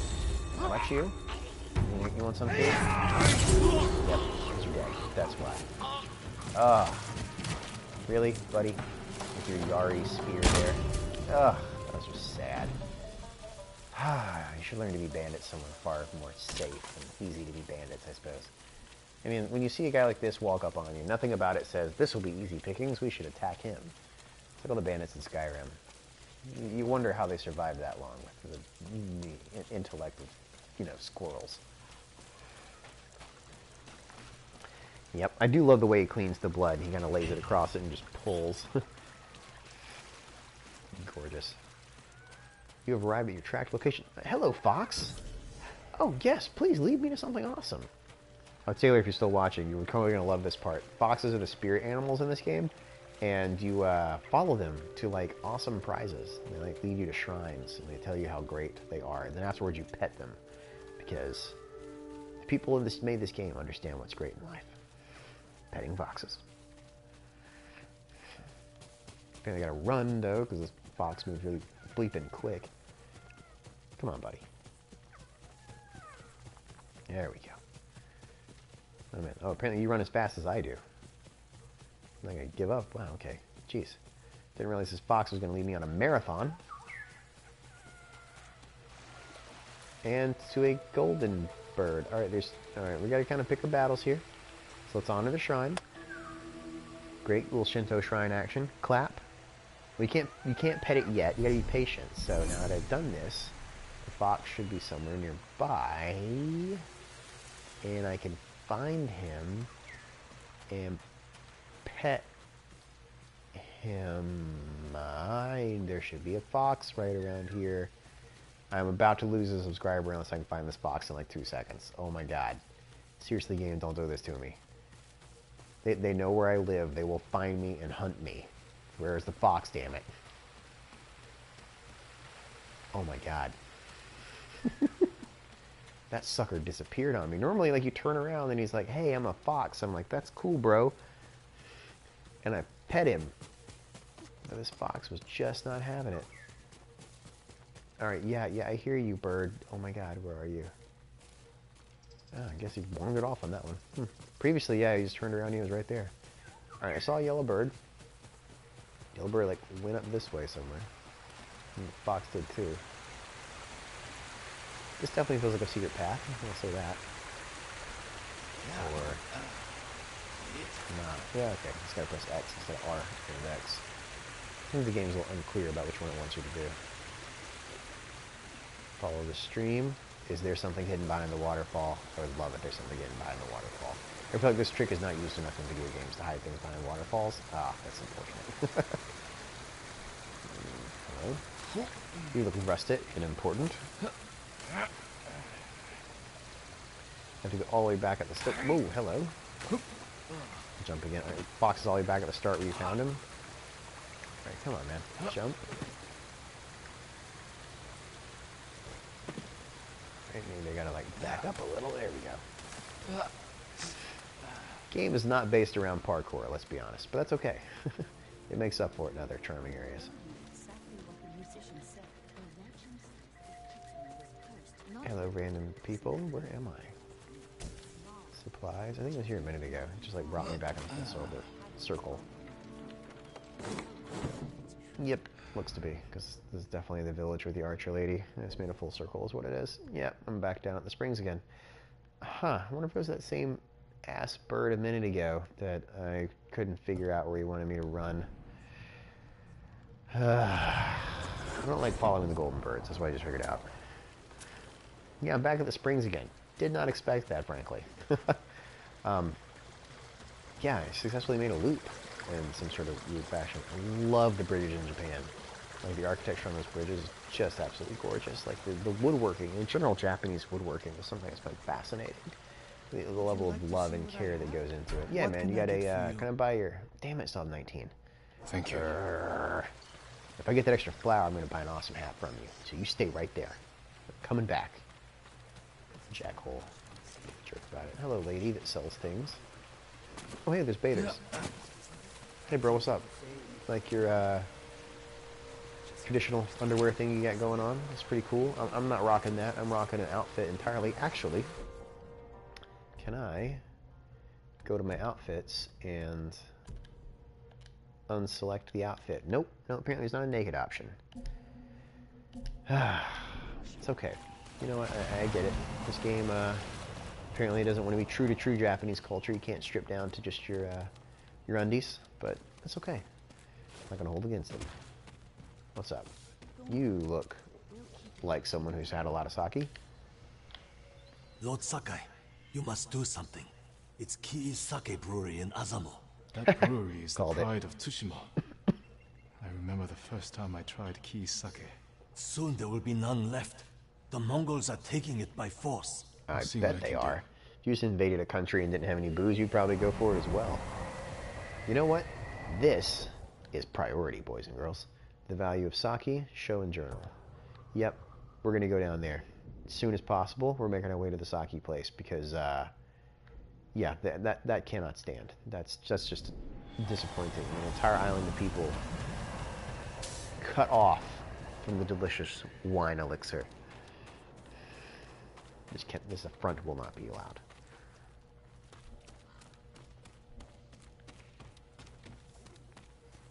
What are we at, 10:25? I got 30 more minutes. I got two little kids, so I gotta be like up at 7 a.m. So I gotta try and plan out my evenings, unfortunately. I know it sounds lame, but it's like, you know, gotta plan for the fact that children don't sleep correctly.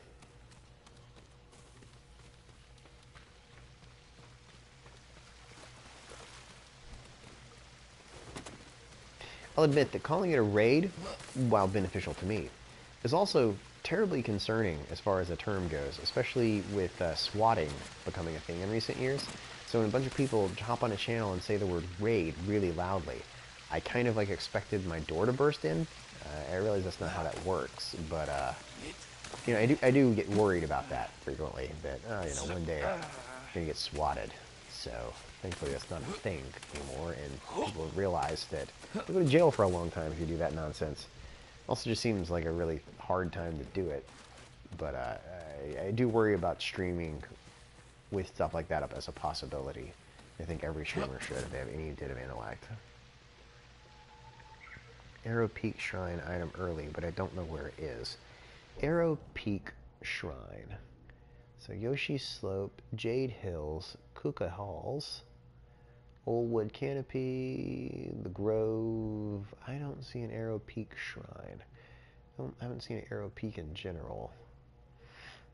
Wolf Cub, Wanderer's Pass, First General's Field, Seicho's Point. You got a forest, Shigenori's Peak, okay, getting closer. Cloud Pass, Cemetery, Bluff, Lake, whatever. Not even gonna try it. River Child's Wetland, Kojo Isle. My God, this is a big island. I mean, it should be, but it's still like, man alive. Okay, Archer's Rise. What did you say it was called? Arrow Peak Shrine. Feels like it might be related to that. I mean, it's called Arrow Peak and Archer's Rise. I mean, that makes sense as far as like a place it would be together. What's this? The Golden Temple. And yeah, I'm gonna wander down that way. I don't know what's going on with these birds, so. Here. The horse. Shadowfax. Lord of horses. Away we ride. Let's go. Let's go find some Mongols to duel. We chop them off one by one, and then finally unlock exploration abilities, because those are going to be super damn useful. I did not realize I needed to invest points in those. Due south of the Golden Temple. Okay, alright. Due south of Golden Temple. Where was that?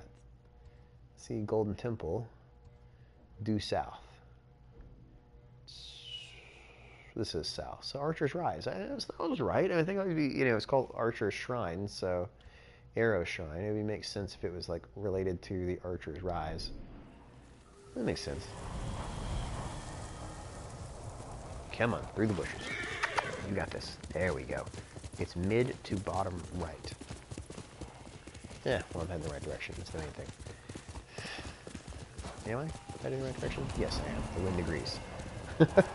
I love the wind as the waypoint in this one. Just like, I'm so excited to hear Fable 4 announced tomorrow, by the way. I know it sounds so lame to say that while playing another game, but I've been waiting for years for this thinking game. We were talking earlier about Peter Molyneux and his crazy promises, and it'll be the first game without Molyneux at the head, and it actually makes me a little nervous, frankly, because you need someone that's just that crazy to come up with ideas to push a game, like, the dog is super important, or, the idea of, like, taking control of a, sorry, I was thinking if there's, like, a fox or something in here I could rescue. There's not.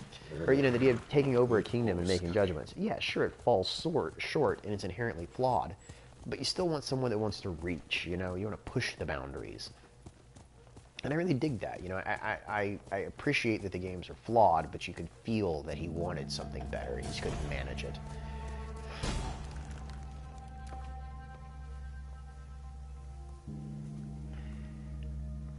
So Fable 4 will probably be announced tomorrow. They're doing a really big games conference. It's an open secret in the gaming industry that basically the Forza Motorsport people, the British Forza people, have been working on a Fable game for the last, 2 years. So, it's sort of well known, sort of not, that they've been working on it. And so everyone's been expecting it to be revealed for some time.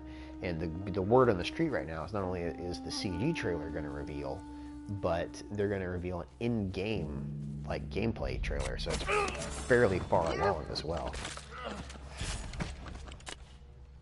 And those are from unconfirmed sources, but they're pretty good sources, so I suspect they'll be fairly accurate on that, because Xbox really needs a win right now, frankly, because with games like this coming out on PlayStation, they just don't have a lot of exclusives to kind of counteract any of that.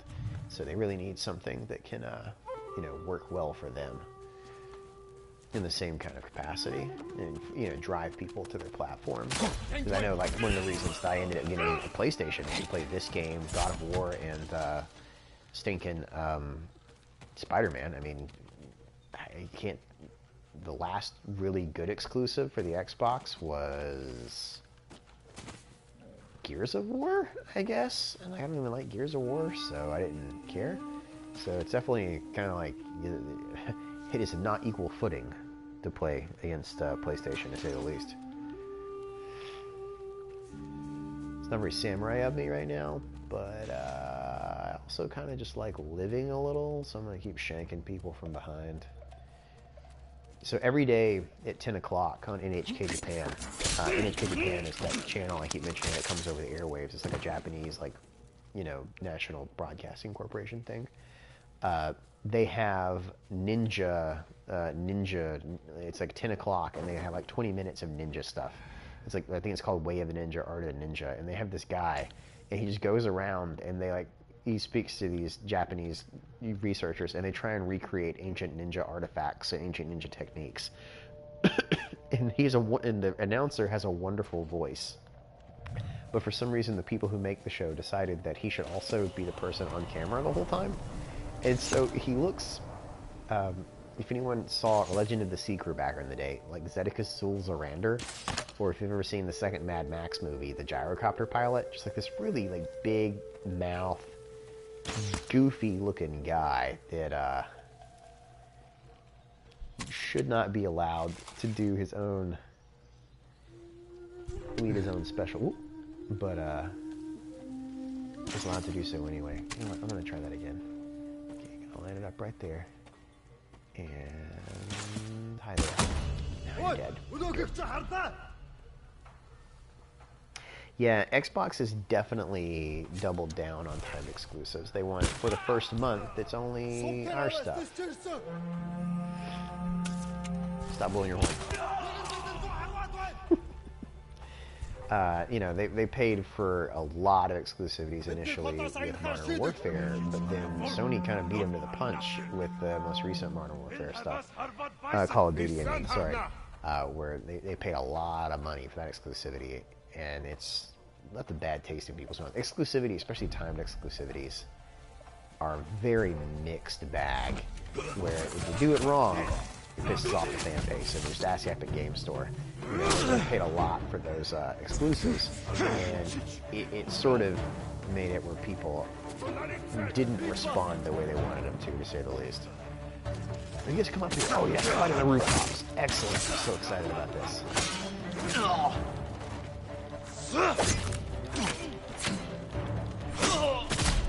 Whoa. Oh, hey, is it getting dangerous? Oh no, I'm already dead. It's not dangerous, I'm already dead. You know what, man? If you want an Assassin's Creed set in Japan, this is basically it. I think this is... Honestly, in my opinion, I think I like this more than an Assassin's Creed in Japan. I'm not allowed to say that, but Assassin's Creed works best when it just sort of embraces the history and ignores the weird Assassin's Creedness in a sort of way. Do you know what I mean? Like, some of the weirder aspects, like the sci-fi aspects of the game, sort of drag it down. Like, if they went all in, it'd be fine, but they don't. So you get sort of this half measure. Like, it was fine in Assassin's Creed 1 and 2 when you're kind of following the story, but like, sort of, the version they're doing now, where it's there but it's not, doesn't work as well in my opinion. You kind of end up not caring about the modern day, and it feels like this weird distraction. And I have a problem that the story always goes down into Templars versus Assassins every time. Like, it doesn't matter, there's always a Templar there of some kind. So you miss larger stories. Like, there's always just an infinitely evil bad guy in a sort of way. Do you know what I mean?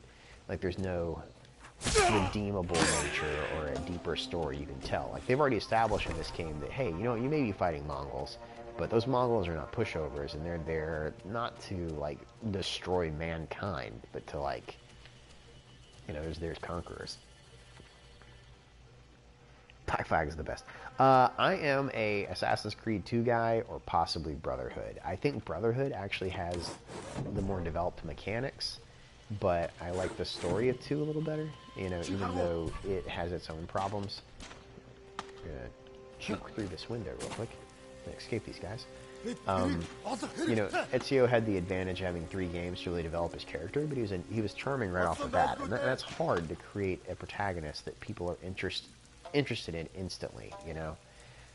Black Flag did a really good job of creating, you know, capturing the feeling of sailing and exploration in the Caribbean, and that's what people really like about it. You know, the fact it's an Assassin's Creed title, it's secondary. Who cares about that? You know, and I think that you could just call the series Adventures in Time. You'd be just as well off. Alright, let's back you guys in here so your numbers count for less, and continue that count. Nope. Man, there's a lot of you all of a sudden. Damn. Wait, I have a stance for you. Hold on. Yep, there it goes. And now I go. No, doesn't matter. Doesn't matter. There's a lot of people in this base. I kind of didn't expect there to be quite so many here. I have to like flank around this and come back later. Like, this is a big ass base. Like, how big is this base? The liberate the Ogawa Dojo. You get technique point, 2 gold, and a moderate legend increase. Yeah, it's worth it to try again.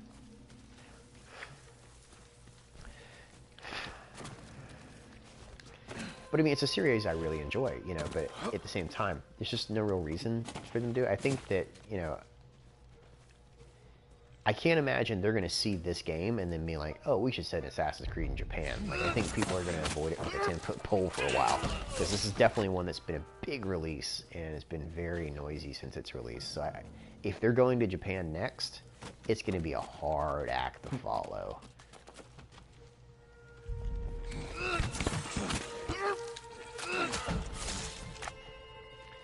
Shank people. Shaking people, shaking them in the spleens. That's right. See, I was doing pretty good a moment ago. Okay, who sees me? Oh, those guys see me. Alright, cop food here. Stab a sleeping guy. Do my listening sense. Okay, I hear you out there.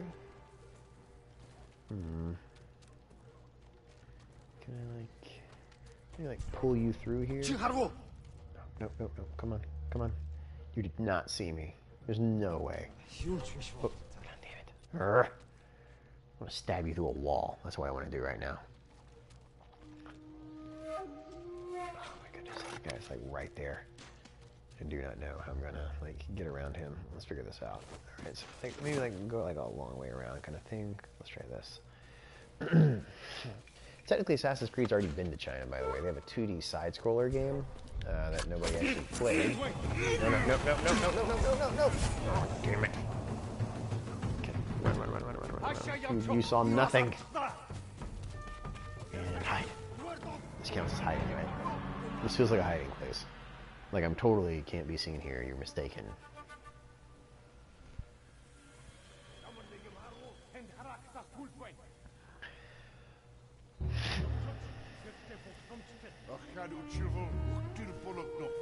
Yep, apparently you can just hide in things. That's cool. You saw nothing.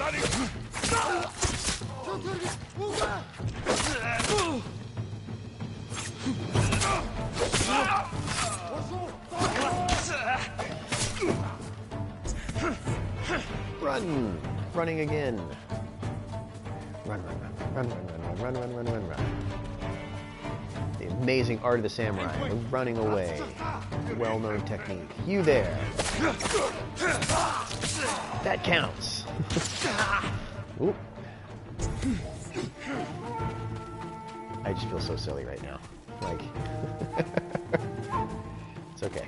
This is my patent assassin. This is actually how I play Assassin's Creed. My assassination failed. Time to run around until they forget I exist and then go back to their meaningless lives and then go in and slaughter them again.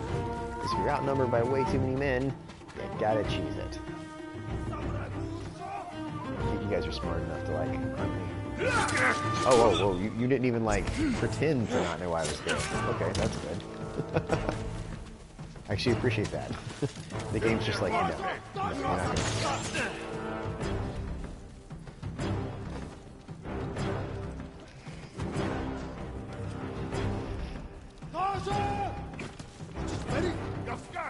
Oh my god. You guys are really serious right now. You know, can I call my horse? Like, in the middle of combat? Oh, nope, nope, can't. He's like running off. Horse is like, screw this, I'm gone. You're in the middle of fighting a bunch of Mongols. No? Okay, seriously, dude, stop. Looks something from a comedy movie. It's like the horse just keeps running. It's like, no, no, yeah, no, I don't like you at all. It's not gonna happen.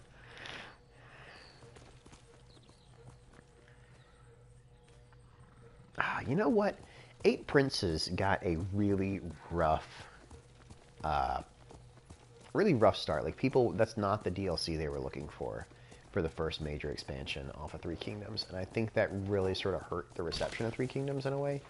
I think Eight Princes is a really interesting period, but apparently it's a period that most Chinese viewers and players of the game did not want to highlight, as they felt it shined a bad light in their country. Do you know what I mean? It's like, oh, this is a period of civil war where our leaders were not at their best, and I can understand that.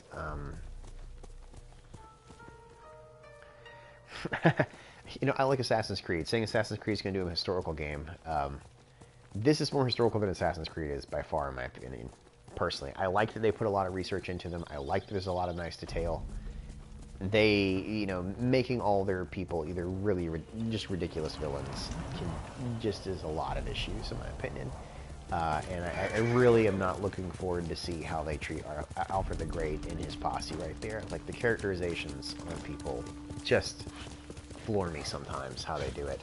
I think I actually lost a lot of faith in that particular aspect of Assassin's Creed in Unity. You know, it's about assassins in the Revolutionary France, and one of the few confirmed assassins in Revolutionary France was like a side character. It wasn't even a side character, it was a side mission and not even an original character in it. Charlotte Corday, the person who actually murdered Marat, an assassin, and isn't even an assassin in the game. And that was the moment I was kind of like, you guys, I appreciate that you're building really detailed historic worlds with great living, breathing aspects in them, but the stories that they've been telling are just not very good lately. Oh, suddenly autumn? What in the world? The season's just changed. That is intense. That is an intense autumn. We just went from summer to autumn instantly. That is a trick and a half. I guess it's like south of that point, it's autumn. Oh, it's the Golden Forest. I guess this is like a maple forest, because maple tends to do that sort of thing.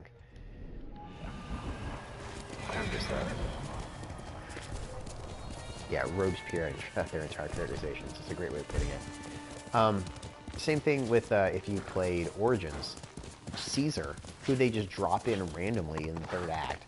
And like, you do a chariot thing with him, and I was just like, this is Julius Caesar, a one-on-one chariot race. This is how we're going to like introduce this guy. This is dumb. I just I had a lot of issues with that characterization right there. One of the greatest masterminds in history, who's now like running his way through Alexandria, like in like a fiery like chase scene. It was just so silly.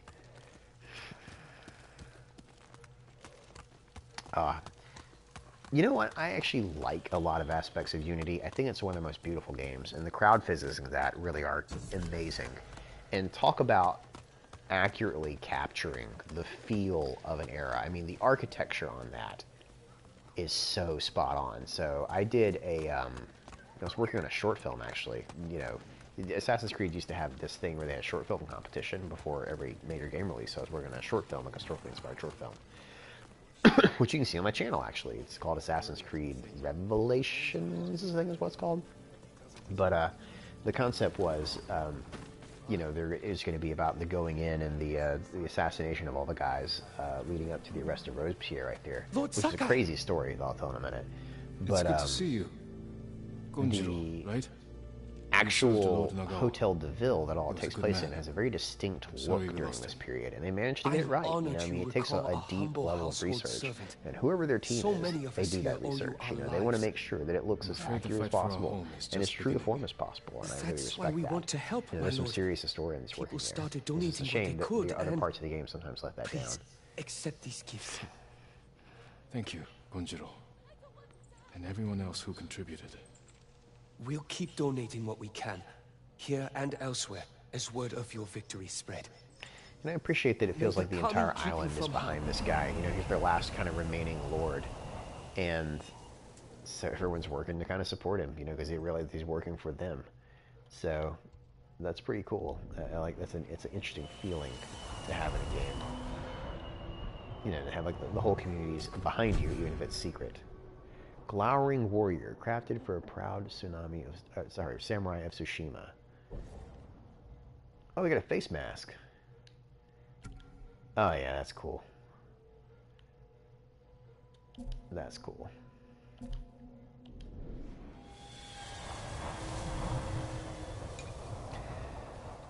Robespierre is interesting in that he started off with good intentions and then it just Hello, my lord. spiraled out of hand. I was just remembering the quickly. words He of my old definitely master Saito. climbed that ladder and To fed the cleanse the flames, spirit, and then the flames ate one him. must first cleanse the I body. think it's particularly interesting that Saito was a wise he man got guillotined in the end. who spent too much of his later The day that years he got singing in arrested, the hot though, springs. it is so Surely you weird agree his because words when they ring went to true. arrest him, it wasn't like they just like, Healing okay, waters, hands up, you purifying guys have got steam, me. When and they actually shade from the found red him, people. he had a gunshot Nothing wound in beats his a hot face, spring bath, and another dude steam had got a your gunshot spirit wound in his battle. arm, suppose and you're another right. dude was unconscious, That's and a exactly third what I guy was outside of the windows, like 2 stories down, with both of his legs broken in a giant pile of shit. And people were like, oh, well, you know, Robespierre tried to commit suicide and just failed. That's why he had like this like cheek broken. I'm like, that's not what that sounds like to me. That sounds like somebody went in there, tried to bust up their asses, and just got, you know, got driven off right before the mob showed up. But it's just like one of those random bits of history right there that, you know, everything just went completely haywire as they were trying to arrest these guys. But anyway, that's what my original research and short film was about that I ended up not making, because it turns out making a fully You recognize it like on sight? camera-ready version of the Hotel de Ville is really hard. I made a nice model of it, As but getting recognizable actually as a into person. the movie Lord proved to be Sakai, basically bring beyond the my materials capabilities. I need, and I would be honored to improve such a fine sword. Sakai Katana, Sakai Tanto. So I feel like I'm using my katana more than my tanto, but I'm Apologies. curious. You don't have what we need Enemies to do the assassinate work. faster, enemies assassinate enemies more quickly. Okay, that makes sense. So basically, the animation takes less long. Ah, man, I'm short on the iron, but I really, really, really want to like fix that. So let's see what they're upgrading here. So you get more wavy lines, a little bit finer dressing, I guess. So the actual making of katanas is terribly interesting. So if you can see along the sharp edge that's facing us, sort of the front curve right there, it's got that wavy line. And that wavy line is actually created by someone painting along that edge with a heat-resistant substance, if that makes sense. And so when they heat it up and then go to like let it cool back down again, because that edge does not cool down. Okay, I may have this reversed. I'm sorry, but basically, when it contracts back down again, that one part doesn't contract as quickly as the other part, and that's what actually causes that gradual bend right there. Like some of it's just smithed into it, I'll see but you again. part of the curve is created because one side cools faster than the other side. It's sort of the metal naturally aligns into that graceful curving shape on a molecular level, which is just so stinking cool. Yeah, and Jeff Cloud just said this game seems to have struck a balance between playable Kurosawa film and historical research. And yeah, it really has. I mean, it definitely, that's a beautiful way of describing it. Playable Kurosawa film with, you know, just wonderful like art. I mean, there's always leaves falling, and there's always a breeze, and some really cool stuff going on with that. Oh, I there's can armor repair all too. kinds of armor.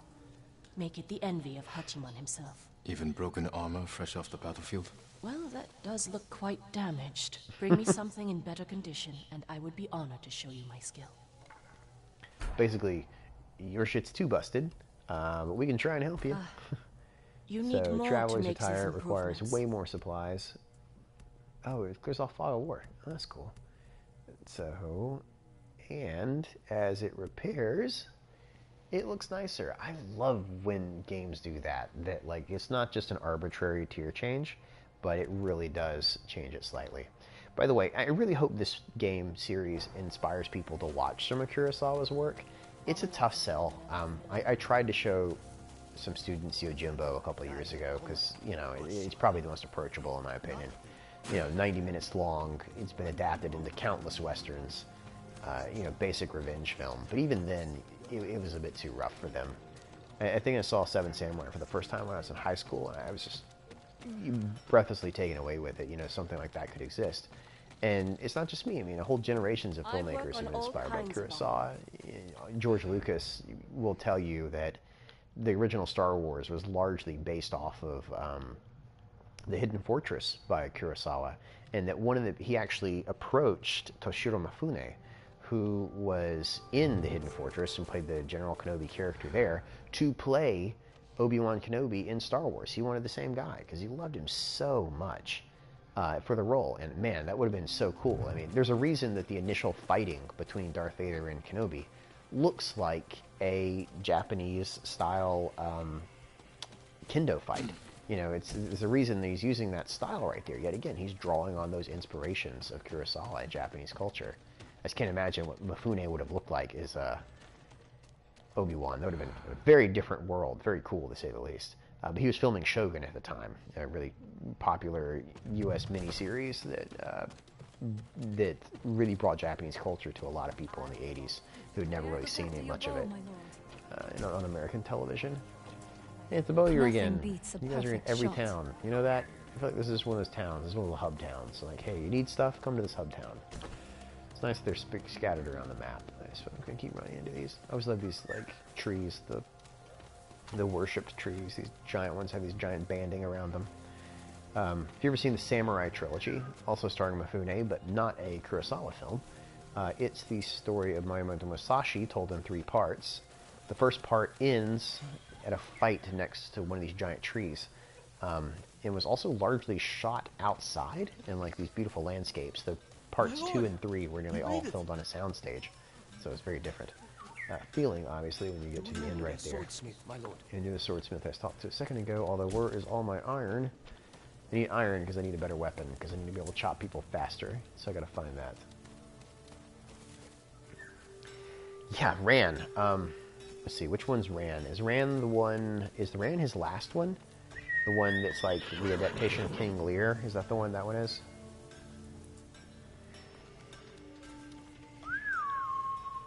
Oh man, Bare Naked Ladies. That's a throwback to the 90s. Thinking bad thoughts about Sailor Moon. I just remember that coming on really early in the mornings when I was staying at my aunt's house, and like I would never understand it because I never saw it in order. It was just like random episodes, and I'm like, what is this? Like, is this for me as a young boy, or is this for somebody else? I just couldn't quite figure out who the show was meant for. As an adult, I realized it was not meant for me, but whatever. At the time, I was like, I don't know. It's anime and it's a cartoon. Those are only for boys, right? 12-year-olds are dumb. Yeah, okay. So yeah, Ran is one of his later films. It's based on King Lear. And he also did one based on Macbeth, which is Throne of Blood. That one's pretty cool. It has this really great shot where, you know, the guy's just sitting there and these arrows are plinking into the castle. It's absolutely gorgeous. The one everybody talks about, though, and the one that if you want to understand film studies to watch, is Rashomon. Rashomon is the one that I always want to show people, but they don't. It's hard to sell them on. Rashomon is the same story told from 3 completely different perspectives, and you see this in film and modern television all the time now, and they always call it the Rashomon episode. And Rashomon is seeing that same story from 3 different perspectives. And what makes Rashomon so interesting is that one of the perspectives is a ghost, one of the perspectives is a bandit, and one of the perspectives is a samurai lord. And so in the the samurai lord's version, he's the hero. The duel between him and the bandit are epic. It's epic and great and whatever, and it's just fantastic. And then the other version is the bandit's version, and in it, I think he gets the upper hand over the samurai, same kind of idea. And in the lady's version, who was like a witness to this whole thing, they both kind of flail around like morons, and they're cowardly, and they clearly don't have any idea what they're doing, and it shows the fear that comes with an actual sword fight. It's not 2 people bravely striding in to kill each other. It's 2 people that realize that one nick means death, and, you know, react accordingly to that. And it was just a very different way of looking at a film. And then I think the 4th version of it was the peasants version. There's like a peasant bystander, but even it has its own story. So there's no true version of the story at the end. You're just kind of left with a bunch of different styles that you could interpret. My controller is not vibrating, so I assume there's nothing of worth here, which sounds really weird to say, but there you go. The other side of honor. Someone mentioned seeing a samurai alive in Kashine. If another made a Komodo beach, I need to find out who it is. Yeah, I agree. I need to press X, and then we're going to do that quest. I think that's going to be it for us for the night here.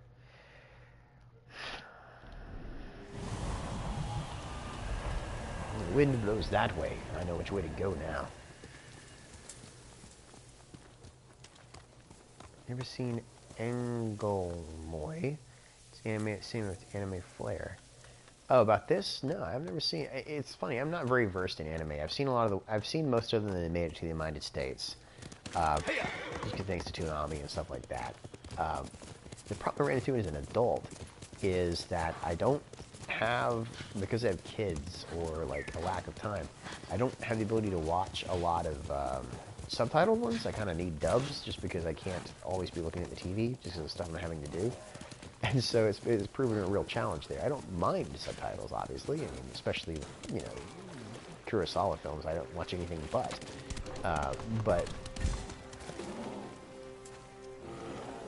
Wow.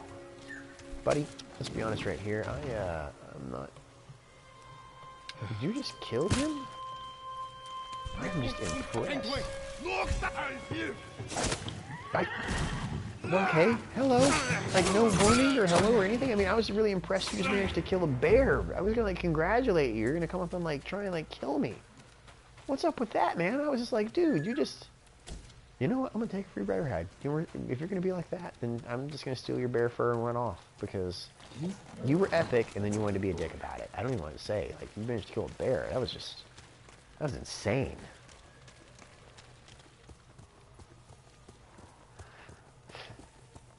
Anywho, yeah, anime, things like that. Anime, I've always really enjoyed. It's a very different art form, to say the least. I was trying to show some Miyazaki in my class, just because, yet again, to show kids that it can be something more than just like a throwaway series. There can be serious art behind it, which for them, you know, many of them, it's the first anime they've ever watched.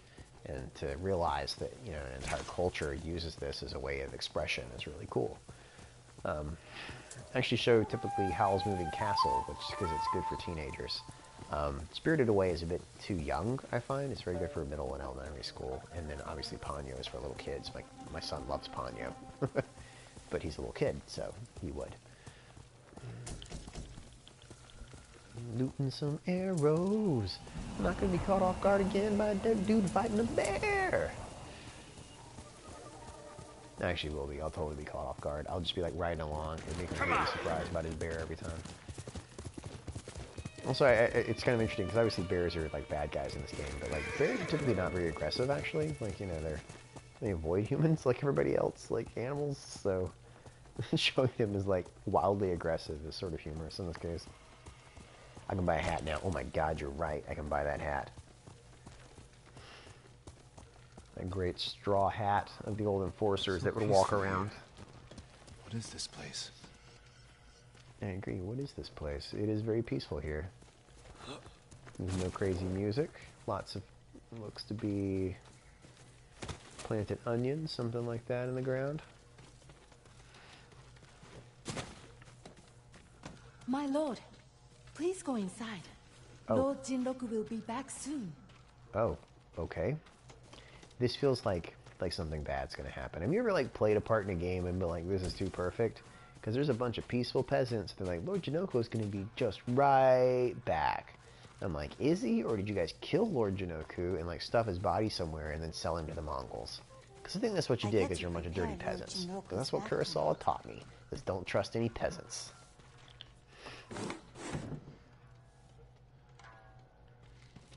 Hey there. What's up, guys? You just hanging out, huh?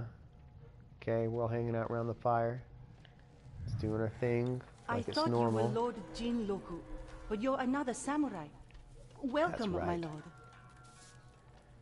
Another samurai? You haven't heard of Lord Jinroku? He's a No. legendary samurai. I'd like to Well, meet that's him. concerning When will he because we've never return? heard of him. Soon, join us for dinner. Perhaps he'll share one of his grand stories with you. They're going to poison you and sell you to the Mongols. Don't do it. This is a trap.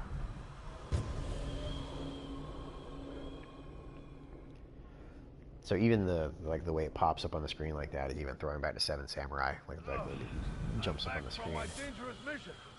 Don't worry, I'm unharmed. Oh, I wasn't expecting a visitor. We're happy to have you, of course. Thank you. I do have a noob's guide in production. Danion's actually any other samurai had recording the survived. visuals for Fierce Altharion right battle. now. He actually said to The beaches whenever I of send him Kudzu one ran hour, red he's with very blood that bashful about it, terrible frankly. I'm like, hey man, did you We laugh? fought at Did you find Komodo. it funny? Does like, you know, was it too much? Of course. And he's like, no man, I Forgive really me. like this one. It's I'm like, it has a tired very from a different long kind of ride. tone to it, but I really dig it. Please, So it have felt really Nabe show fresh. you the bath. And that's the We problem can with speak writing more something, over dinner. especially long series like that. You have to be careful that Please they don't follow grow me, stale, Nani. you don't repeat jokes. And I kind of hit a bit of a wall there where I just wouldn't find any of the jokes very funny, frankly. So I had to come up with something different to go with. So I actually read several comedy books and like satirists, stuff like that, trying to find a style that would work really well for me. And came up with some interesting little ideas. Follow Nabe. How much do you know of Lord Jinroku? He tells us everything. If it wasn't for him, we would have lost the whole island. When you met him, was he armed? He gave everything to save Tsushima except his horse. It's at the Okay. stables. My bath can wait. I want to look at his horse. Okay. Bath can wait. I want to look at his horse. This is my horse. Where is his horse? Oh, I'm going to follow her. Okay.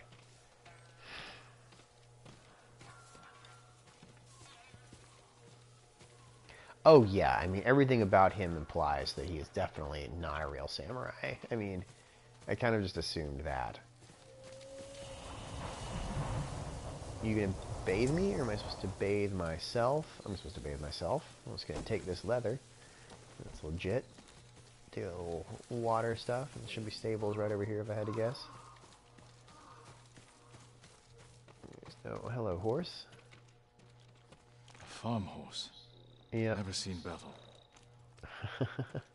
How can you tell? All right, so I'm guessing based on the fact that just the build of it, it's a very well-fed farm horse. Let me put it that way. I don't really. No, I think it's just the same model, except maybe the way the ears are cropped and the hair is a bit different. But the saddle is definitely not the right type. Doesn't look quite right at all. Normal tools. Doesn't look aggressive. Nothing out of the ordinary. Yeah. What else are we investigating? Using our Witcher senses. This is totally Witcher investigation mode, by the way. Which is fine. I mean, you rip off the good stuff and keep it for your game, right? That's the whole point. Yeah, that's the funny thing about the writing of them. You know, once the writing's done and I've recorded the audio, they actually go really quickly. I know this saddle. It belonged to Lord Higuchi. Jinroku is no samurai. I'll yeah, get the he- truth from him. Yeah, he's just a peasant who stole all the stuff, buddy. What do you want? Like, it's hard being a peasant. Don't be a dick about this. Come on, you're gonna go in and confront the dude? I mean, he just, fine. I get it. Honor code, all that. Say who you are. Where is Jinroku? He left quickly after you went to the bath. Well, I bet he Must have did. been important. I'll Sucker's find him. buggering off. It's possible it may come to PC. It's rather unlikely, frankly. Horizon Zero Dawn came about a year or so later, so this may as well. But typically, like the exclusives made specifically for Sony don't ever really leave or go anywhere else. Horizon's sort of the exception there, as opposed to the rule. Is impersonation the highest form of flattery, or is it someone trying to like make a living by like swindling these peasants? All right, it said Jinroku left in a hurry, and I'm supposed to track Jinroku, and yet I don't see where to track him from. It's like I appreciate this game has like a wind sense, and like it wants you to like wind things, but occasionally it really could use with like a really obvious tracking marker.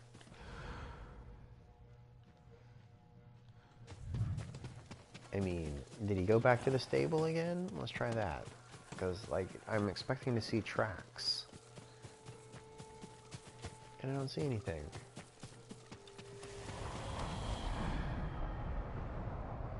Return to the search area. Nope, I got it wrong. Okay. Oh, it's way up there. I just happened to catch it at like the correct angle. And it says it's up there. Okay.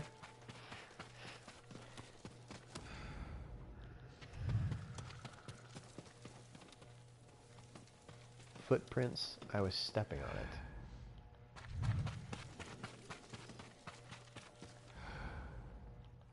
Footprints, footprints, footprints.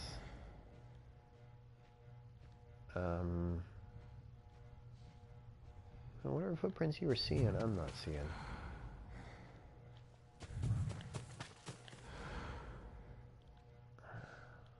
I think I may have played two different games where I'm expecting something different from it, I guess, at this point.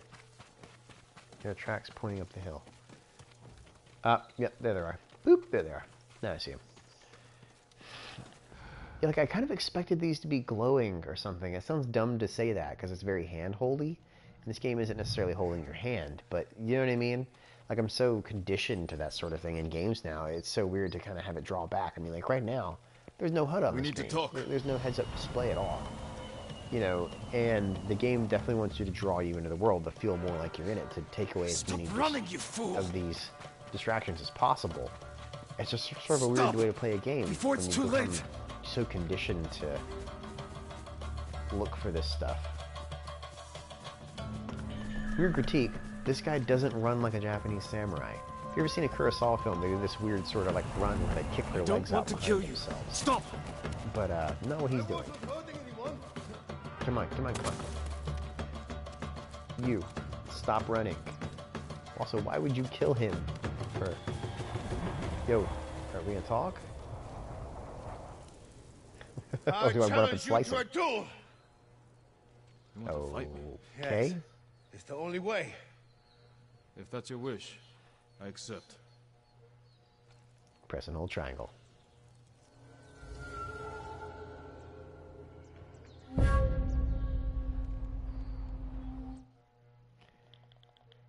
Just for this part?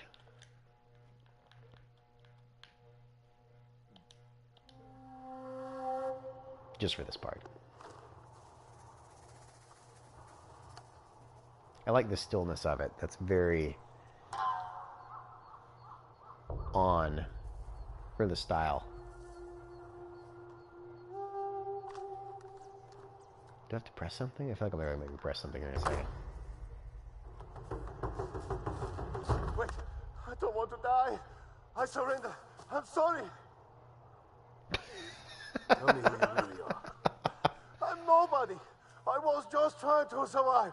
You're impersonating a samurai and bringing dishonor to the name. I love that. I love that, like, I was gearing up for this great fight, and the game's just like, yeah, no. No, I give up. Those women. I quit. That was fantastic. Let me live. I'll never go back there That again. felt so epic and was such an undercut. And if I ever see you wearing that armor again, we will finish off. This is my problem with playing in Kurosawa mode, though. The colors in that background are just gorgeous. I mean, the pinks and purples fading into the blue like that with the golden on the horizon. I mean, that's such a painterly like sky.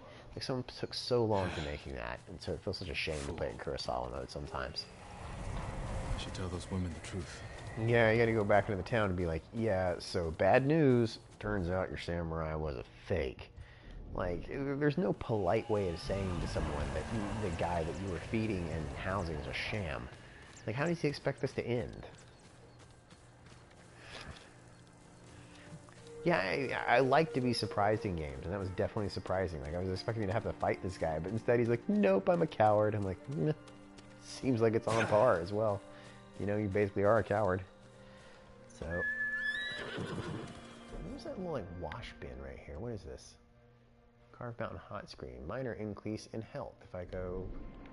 Let me go back up there. I think that was the thing I was just at a second ago, so it seems like a reason I should be hanging out there.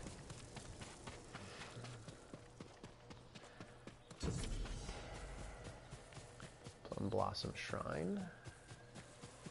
Following the uprights here, which I don't remember the word for them, but I know they're like hoagie or something like that. Oh, okay. You gotta go around the other way. Or some other way.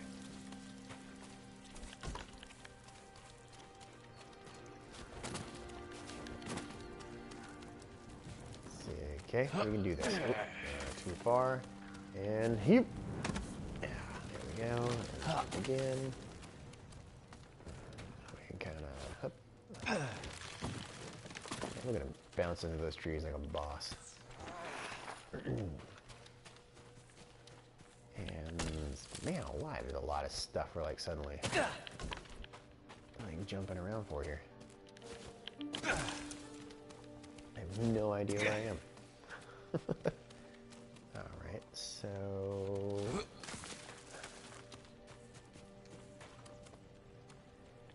Okay, and that's where I just came from, so I guess I'm trying to go over there.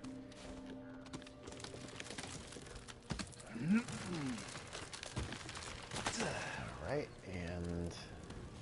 yeah, why? They're not making getting to the shrine easy. They want to make sure you earn it. Yeah, ha ha. Okay. That messes with my vertigo just a little bit. It's okay.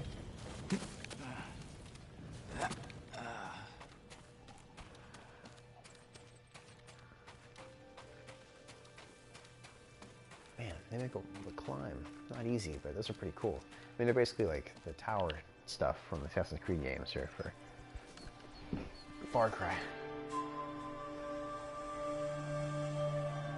Oh, that's great. The cherry blossom tree blooming like that.